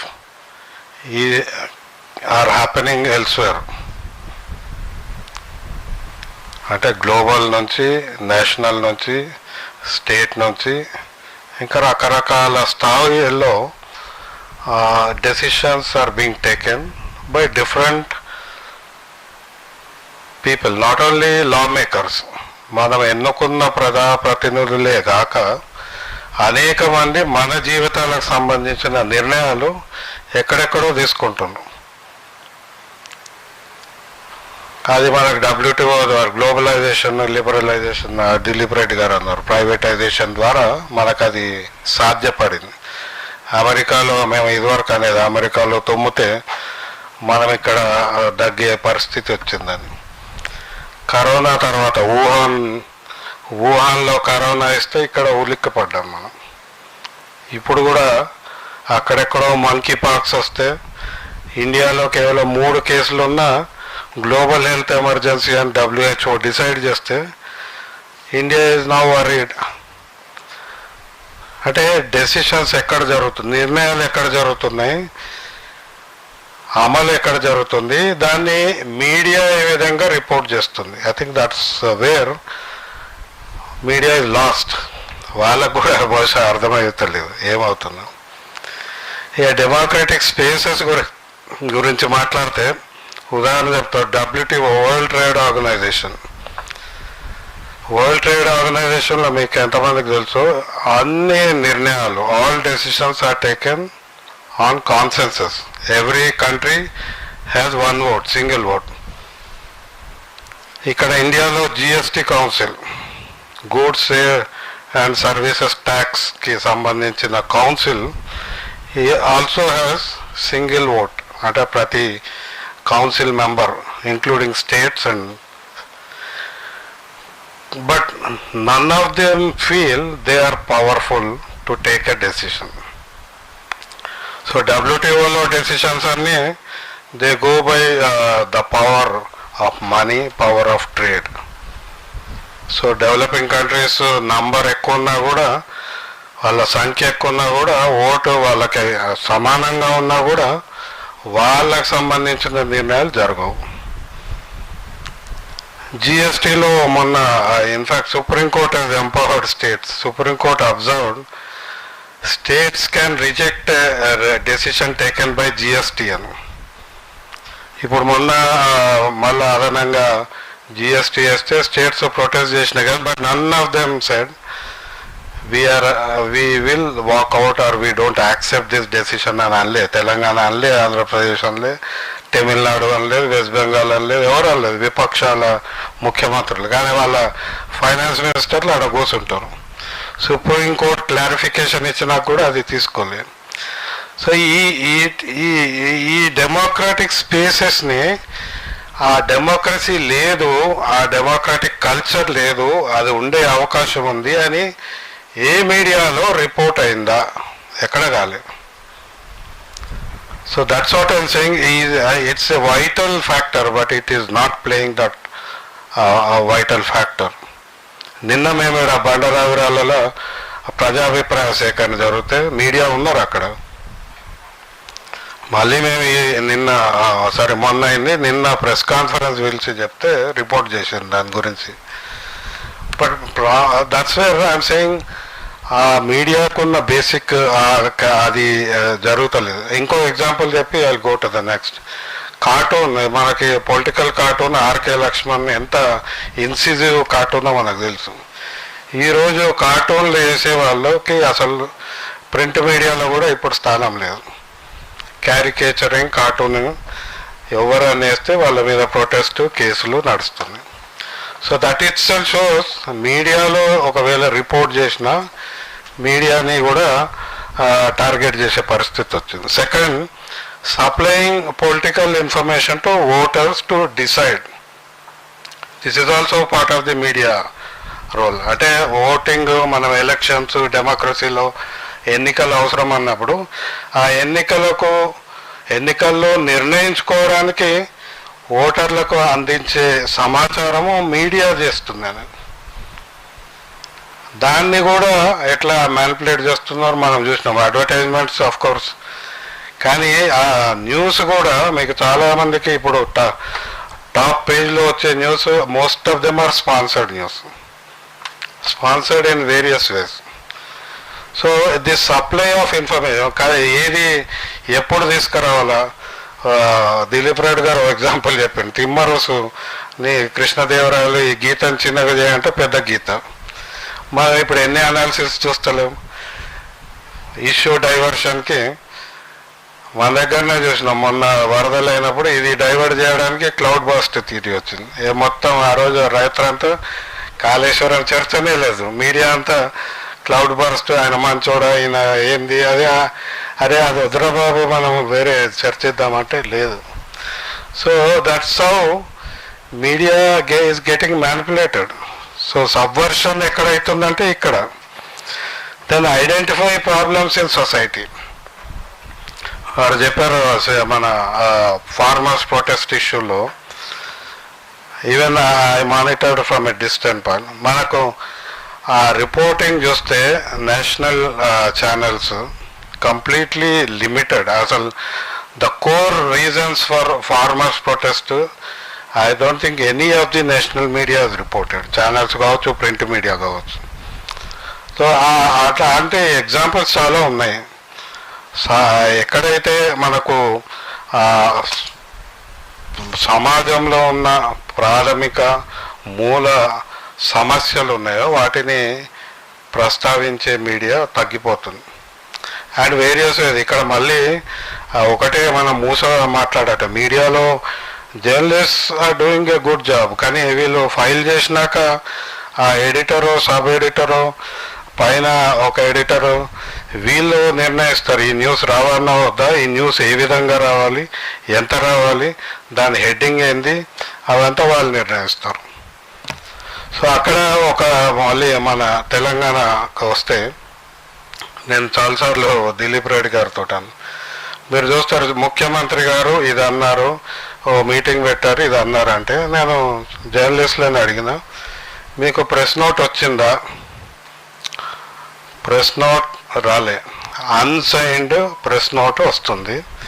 ఈ media అక్కడ పోయి చూడలేదు. ప్రగతి భవన్లో meeting జరిగిందా, ముఖ్యమంత్రి అన్నాడా లేదా వాళ్ళకి తెలియదు. ప్రెస్ నోట్ వస్తుంది, దాని సిగ్నేచర్ ఉండదు, లెటర్ హెడ్ ఉండదు, సీఎంఓ నుంచి వస్తుంది. వీళ్ళు సీఎం చెప్పిండు ఈనాడులో, నేను రెగ్యులర్లీ రీడ్ అయినా, ఈనాడులో సీఎం ఈ మాట అన్నాడని రాస్తాడు. ఈజ్ ఇట్ ఆయన ప్రెజెంటింగ్ ట్రూత్? వారు ఇందాక అన్నారు truth, fact. What's a fact and what's a truth? CM అన్నాడో లేదా ఈయన చూడలేదు, చూస్తేనే కదా. అట్లా లేదా అన్నాడు అని ప్రెస్ నోట్ అంటుంది అని రాయరు ఎక్కడ. సీఎం అన్నాడు అనే రాస్తారు, ఈయన విన్నట్టు. సో అట్లా manipulation of the news is happening and media is happily playing. I'm giving one example. Telangana కాదు, మొత్తం దేశవ్యాప్తంగా అట్లా జరుగుతుంది. అండ్ పురుషోత్తం రెడ్డి గారు ముందే అన్నారు సర్వర్స్ వాచ్ డాగ్స్ అని. ఆ వాచ్ పక్కన పెట్టిండ్రు, they are serving dogs of corporate culture. ఇక దానికి కూడా చాలా చెప్పేవి ఉన్నాయి. అయితే I think there is a complexity which is also confusing the journalist I feel. ఒకటి science, technology, trade and livelihoods, ఇవి పర్యావరణం ఇవన్నీ చూస్తే వీళ్ళకి సబ్జెక్ట్ నాలెడ్జ్ తక్కువ ఉండి కమ్యూనికేషన్ నేర్చుకుంటారు బేసిక్స్. ఆ బేసిక్స్ వారు చెప్పినట్టు మీరు ఒక న్యూస్ ప్రజెంట్ చేసేటప్పుడు you should have a balance, you should give all the view points involved in that issue.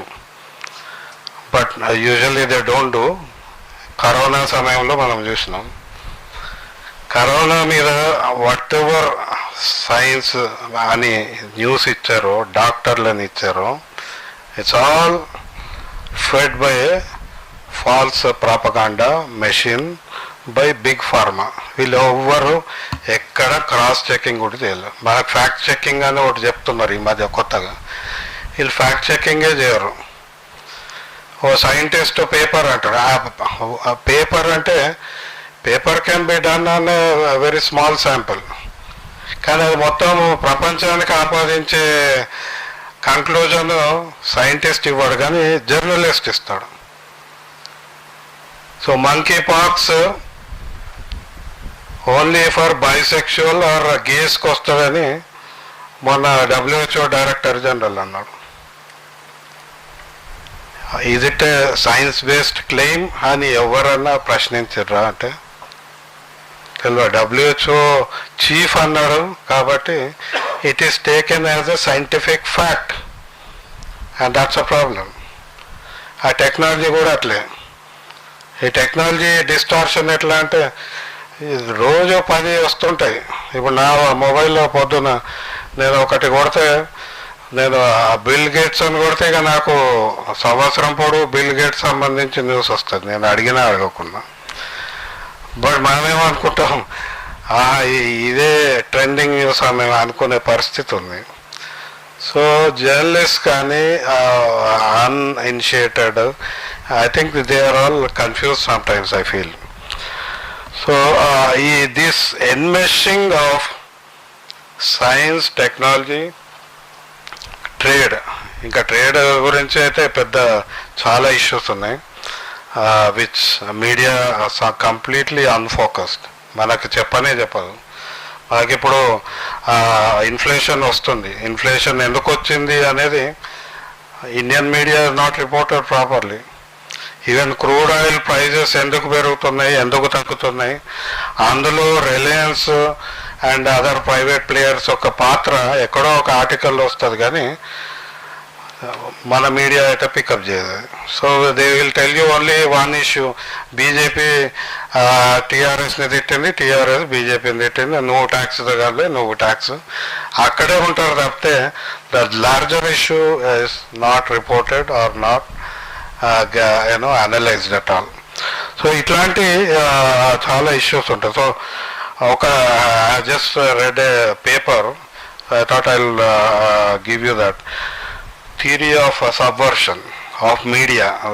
The paper was on that, and that author lists 4 vulnerabilities of media. One, individual political messaging. So political messaging lo I think individualization పెరుగుతుంది. అందుకే ఇప్పుడు మనకు ఈ ఘర్షణ జరుగుతుంది. నా photo ఆడుందా, prime minister ఎందుకు ఉంది, నీ ఫోటో ఎందుకు ఉంది, ప్రోటోకాల్ ఆయన పక్క నుండి ఈయన ఎందుకు లేడు, ఈ ప్రోటోకాల్ అని పేరు మీద ఇండివిజువల్ పొలిటికల్ మెసేజింగ్ ఎక్కువైపోయి. So both ways media is feeding that process and they are also vulnerable to that pressures coming out of that political culture. So that's another. Second is group dynamics and polarization. I think this is happening across the world. Polarization which we are seeing now in India along religious lines or along stakeholders. మనం చాలా మంది trade ఇష్యూస్లో కూడా we have lot of polarization. మనం అంటాం కదా, ఇందాక వారు అన్నారు pay check is important, but paycheck 20 years back did not define democratic values, but today it is defining. 20 లక్షలు నెలకి తీసుకుంటున్న media executive is more vulnerable to subversion than a journalist who is working at 15,000, 20,000 rupees. Because that's a culture, individual culture. So, but today we think paycheck can define the culture antunam somewhere. We are trying to legitimize that. So I think that kind of polarization is the issue. Of course, third is the platform algorithms. I think Professor Sanjay was mentioning this digital media, Facebook. I think now Facebook is credited with influencing elections in India, in America, and I think even Israel through their algorithms. And today that PK, SK, all those people, I think their entire business is based on how they manipulate these platform algorithms. So that's now has become a business. So I think that's the third factor which is seen as a vulnerability. Fourth, final is falsehood dissemination. I think that's now WhatsApp or all these digital platforms are quickly sending it out. Falsehood. ఇప్పుడైతే media even sometimes I fall to that falsehood. Yeah, even though I try to rationalize whatever videos come to me, whatever news comes to me, but still some news, I think it might be true. So this falsehood has become a very critical situation, and so now we have news meter, this always try to say this is the fact, this is the falsehood, and I think number of media houses are now trying to set up a fact checking mechanism, but even fact checking is also now infiltrated. So how do you trust this fact checking by a media? So ultimately these are the four vulnerabilities which have been identified in this modern situation where media becomes a subversion tool to decimate democracy. So Indialo of course regulation issue వచ్చింది. Just a few more points. Regulation, Pavan, I think he mentioned it first, and then Kota, Neelima also. Pavan was talking about cost of regulation. మనం ఇంత మీద మీడియాని regulate చేయగలుగుతామా, దానికి ఎంత ఖర్చు అవుతుంది? And somewhere she was saying no regulation కాదు, self regulation. So my point is మన కాన్స్టిట్యూషన్లో I think that's a very beautifully done, where they created a balance and a checks and balance. So when you are talking of four pillars of democracy, we had this checks and balances between the four pillars. And the media can check judiciary, media can check executive, media can check lawmakers, and vice versa.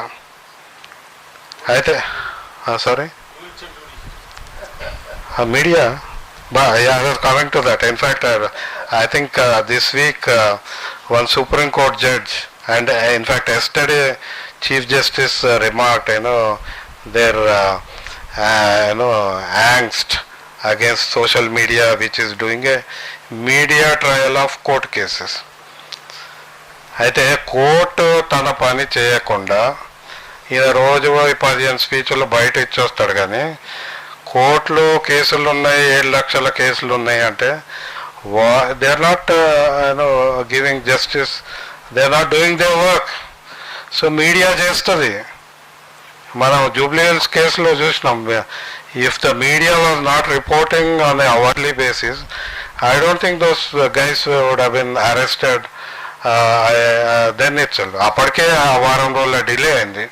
So మీడియాలో whatever they feel trial ఆ మీడియాలో వచ్చినాకనే action మొదలైంది.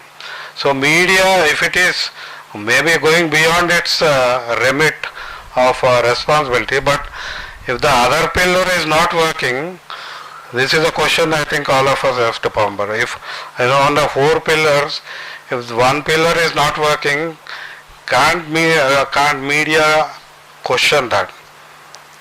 Then can we everything can we say as a media trial antama? So akkada limits emanna untayante that we can discuss. So I think that's still a big question. So I feel regulation, I go with Dr. Neelima, what he said. Self-regulation is better, but with enough checks and balances, I think that's possible. But ultimately, finally, what we want to happen, so we want media to get strengthened. So ikkada the business model of media, so media in general, not just his aversion to social media, Facebook is not media, in general media business model is now completely based on transactional business. The Guardian is trying to get out of that. They are asking contributions and they are trying to build their own contributing subscribers. Atla chala the wire undi. They are trying to be independent of advertisements. So I think this business model will give us an idea of where that particular media is heading. So I think we need to start understanding that, and maybe more analytical work has to happen so that we can look at what kind of solutions can emerge out of such analysis. So I'll stop here, and I think I'll invite questions, clarifications or responses from the audience, unlike speakers. First question to you, sir. Oh. If one or two pillars are destroyed, still democracy will limpingly work. If all the pillars are destroyed, what will happen? The answer is in your question. Already 3 pillars are destroyed, and can one pillar uphold the democracy? I think I feel democracy, of course, what you say is it is there in institutions, but unless that democratic culture is part of each of the individual in every nation. That's why when you are looking at Arabian Spring emerged in countries where there was no democracy. So they could change some of these things. And if you can look at Iran, where Saudi Arabia, where women could force Saudi Kingdom to give permission for women to drive the cars. Of course, there were only a few activists. So I think this process of low and high tide of democracy continues. I don't think it will be completely destroyed, because as long as multitude of people feel it's my right and it's my right to express myself, it's my right to hold this resource, and it's my right to be a part of a society, I think democracy will run. So, but there will be ups and downs. I mean, that's what I feel. Sir, from what we have heard from the distinguished panel speakers, it is very evident that basically if you take the print media or the network news media, apart from the editorial bias, it is the authenticity or the credibility of the news reporters, the byline, or the talk show host or the news hour host, which carries a lot of weight. That does the fact checking, we rely on their fact checking. But nowadays, as Professor Asthana said, the young do not follow the news channels or the print media, but they do follow the information superhighway. So all these digital media, news media like Breitbart in the US, or you have the Op India, Quint, the print, and everybody knows that editorial bias. But here you don't have any byline at all. I mean, can't we mandate that there should be a byline so that automatically some sort of self-checking goes in? There has to be some regulation. We can't say that it is muzzling the press or this thing. It's as Professor Asthana said, you put too much power into their hands. It basically is Goebbelian propaganda. That's what it is. So you need to muzzle that. You want any particular panelist to respond? Of course I have two responses, but I think Professor Asthana is okay, well qualified for that. Before he responds, my response is because I have been, in print media, since you refer to print media, when I used to, when Professor Purushotham Reddy and we were working on Patanjali issue, I used to interact regularly with the media. So I could walk into a Hindu office and sit with a journalist and discuss with him the issue. Today, if you look at the structure of the media offices, they are all cubicles, I just can't sit with any journalist. And entering itself is a big problem. Why and how is there? And I don't think that journalists will have the freedom to talk to that. Second, I think now schedules, I think the time given for the particular journalist to develop a story has become short because of competition from news channels. Today morning there is a flood and this news channel guy, just a photographer goes there and reports it from there. But a print journalist, he can't do that. He has to go there, talk to people, write. So sometimes one day is not enough. But then the management, and they have this anxiety, competition anxiety. So they try to pressurize.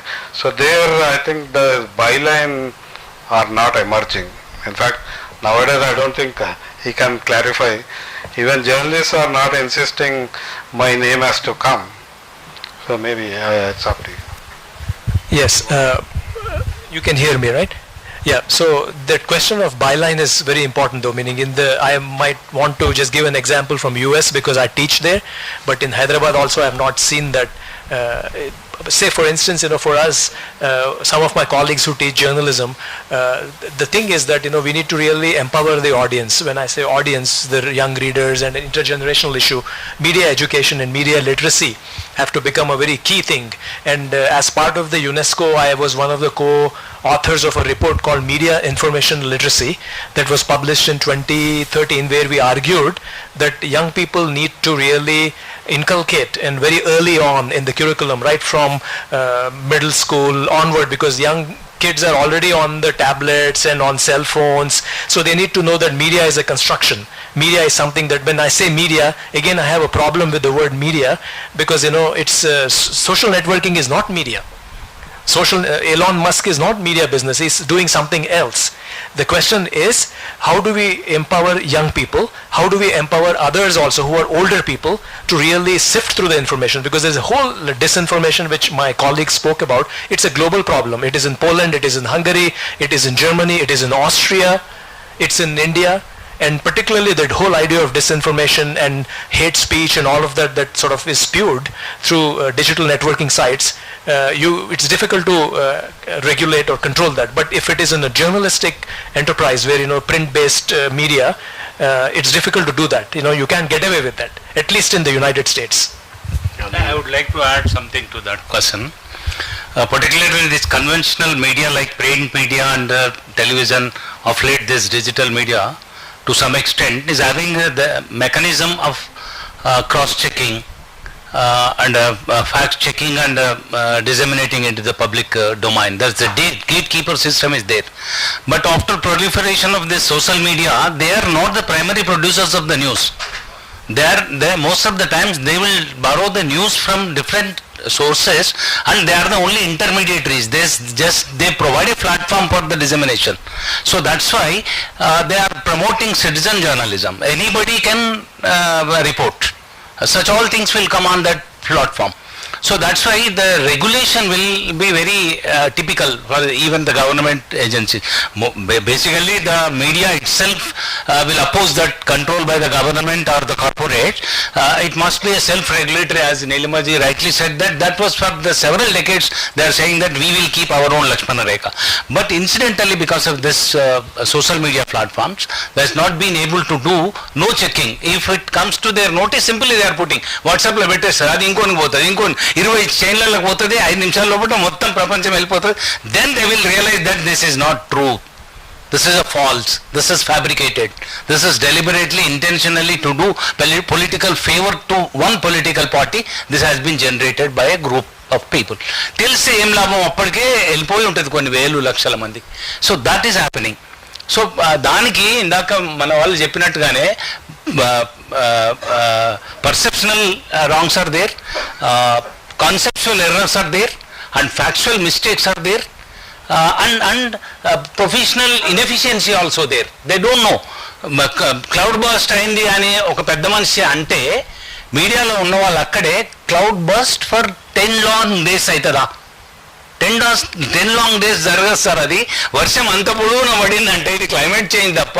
Cloud burst అంటే అప్పటికప్పుడు మేఘాలు విచ్చిత్ అయిపోయి ఒక నెల రోజులో సంవత్సరం వర్షం ఒక గంటలో పడితే దాన్ని క్లౌడ్ బర్స్ట్ అనగలిగిన నాలెడ్జ్ జర్నలిస్టులకు ఉంటే that counter will come there. It's where it is generating.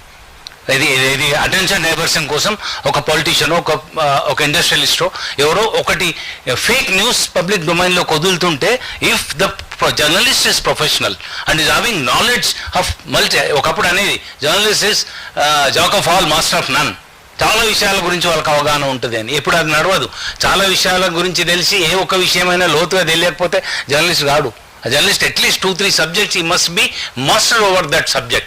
Then there must be a question.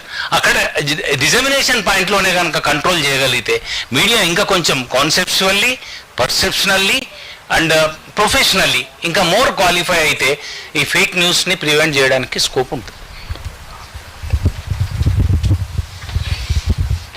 I have a brief point, Andy. I don't agree, and I think Pavan Garu also will agree with me. I think social media is also part of media.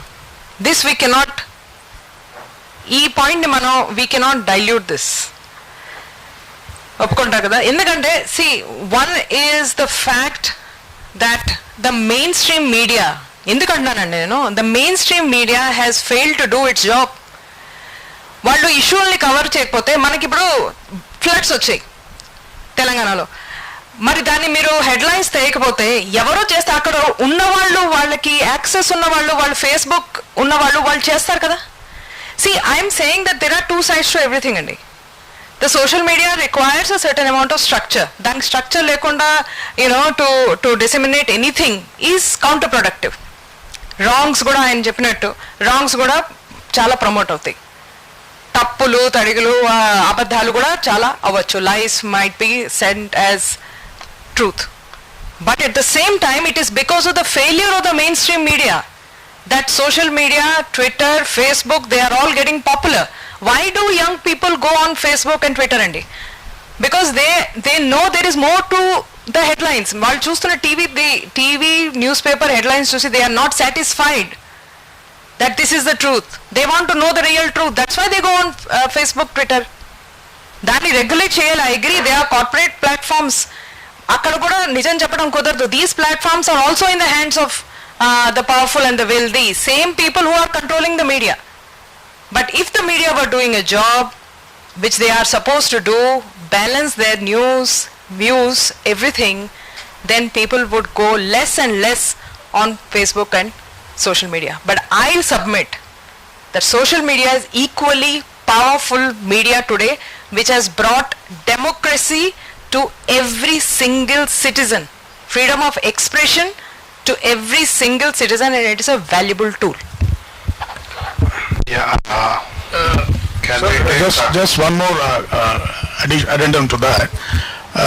So even if you take a respected paper like the Hindu, you have these legends like Palagumi Sainath, when he talks about poverty, agrarian migration, drought, solid ground field work based in a framework of sociology, economics, everything like that.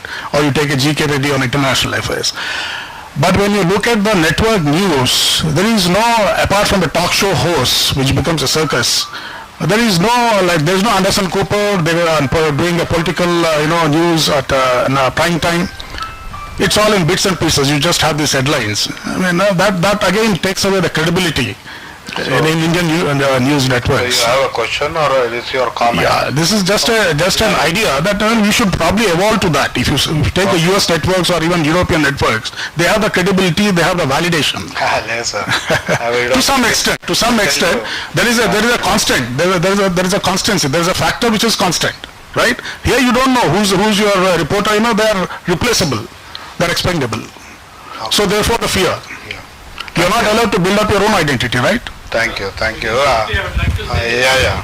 the current context, I think we should speak more than academics. We should talk about grassroots level.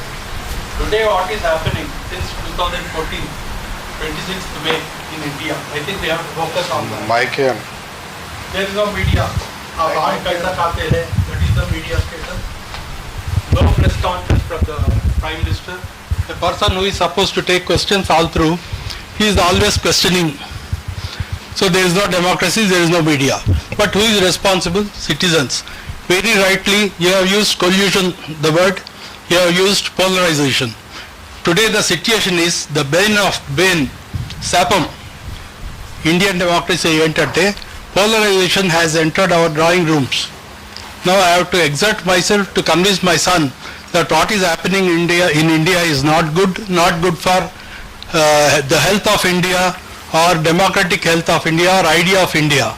It takes lot of effort, and I am at my level, very small person, trying to convince people. I am very surprised that senior citizens, I am 65, there are people who are aged 75 and 80 talking in a very narrow-minded fashion, always in terms of religion, caste, everything. We can only do a bit. General, you have general observations, lot of observations of society. But coming back to media... There is no question, but I would like to congratulate the two people who have used the right words, polarization and collusion. Thank you, sir. Any more questions? We have only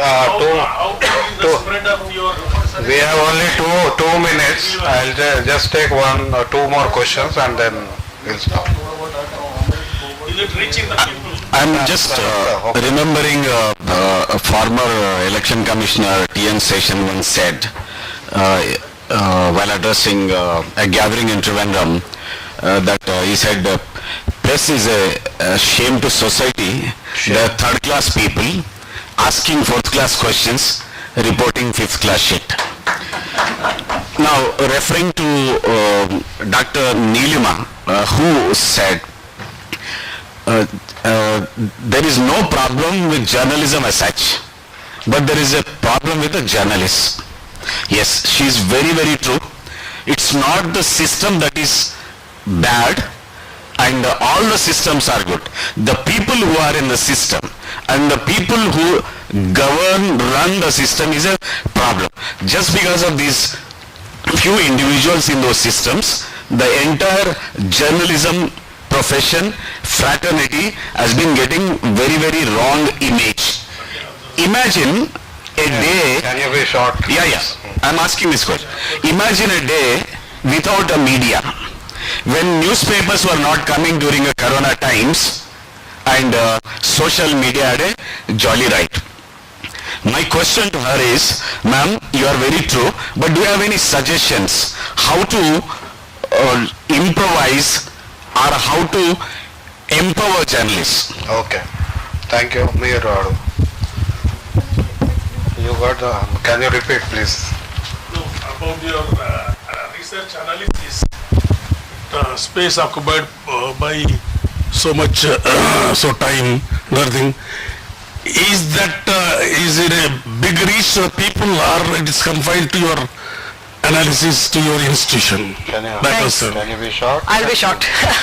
I'll be short.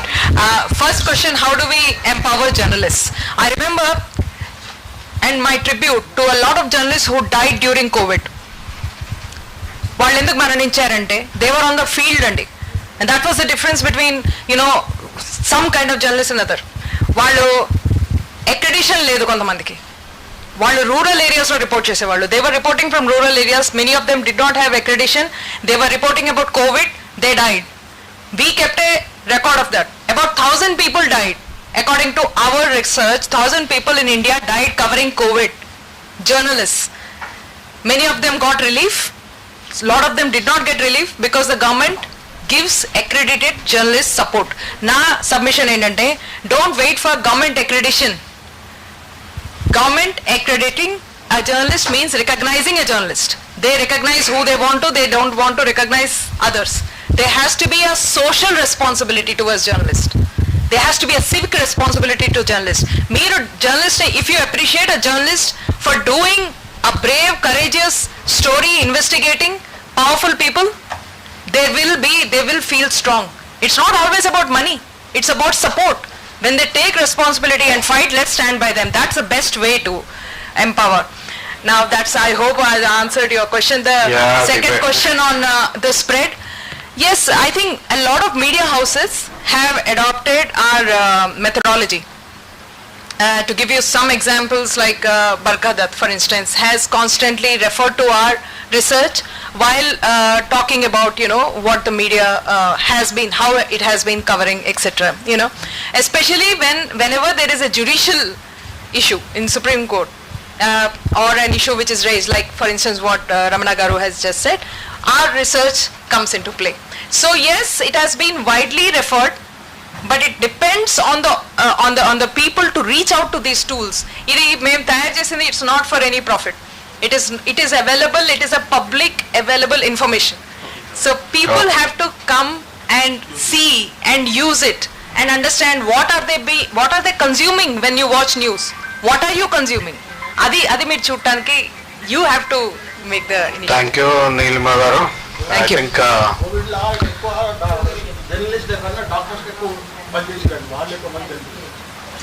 okay, the debate can continue, debate should continue. Inka chala vishayalu ravalsi undi. I think all the speakers have brought different perspectives and different dimensions of the problem. దీన్ని ఇంకా continue చేద్దాం. Right now I think we should have done this at the beginning. So I request presentation of floral bouquets and mementos to all the panelists by Mrs. Bharati and Mrs. Leela. Pavan.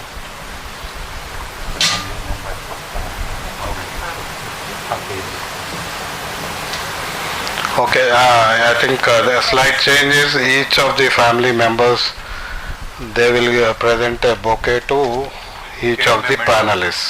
Moment. So Aruna garu, మీరు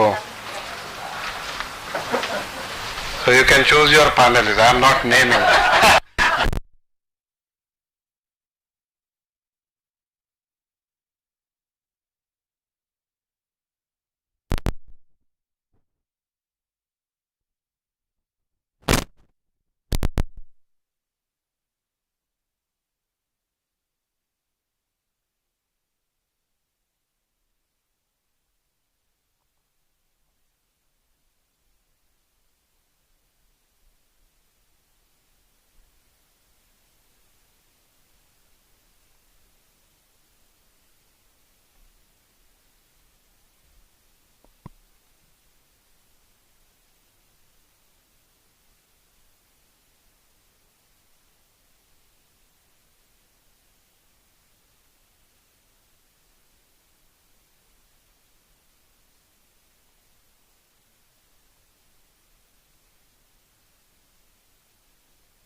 invite Arvind Garni, vote of thanks.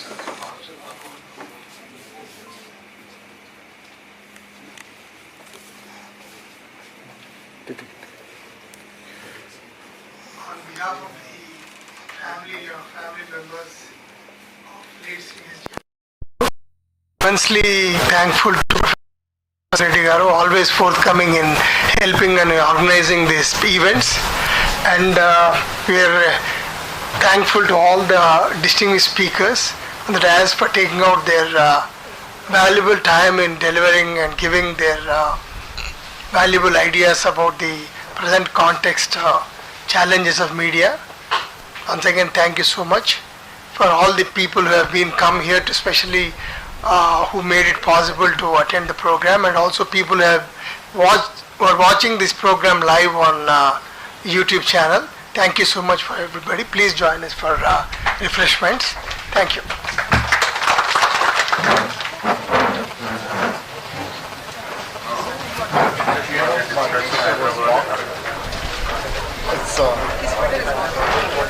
I didn't realize. I'm so sorry.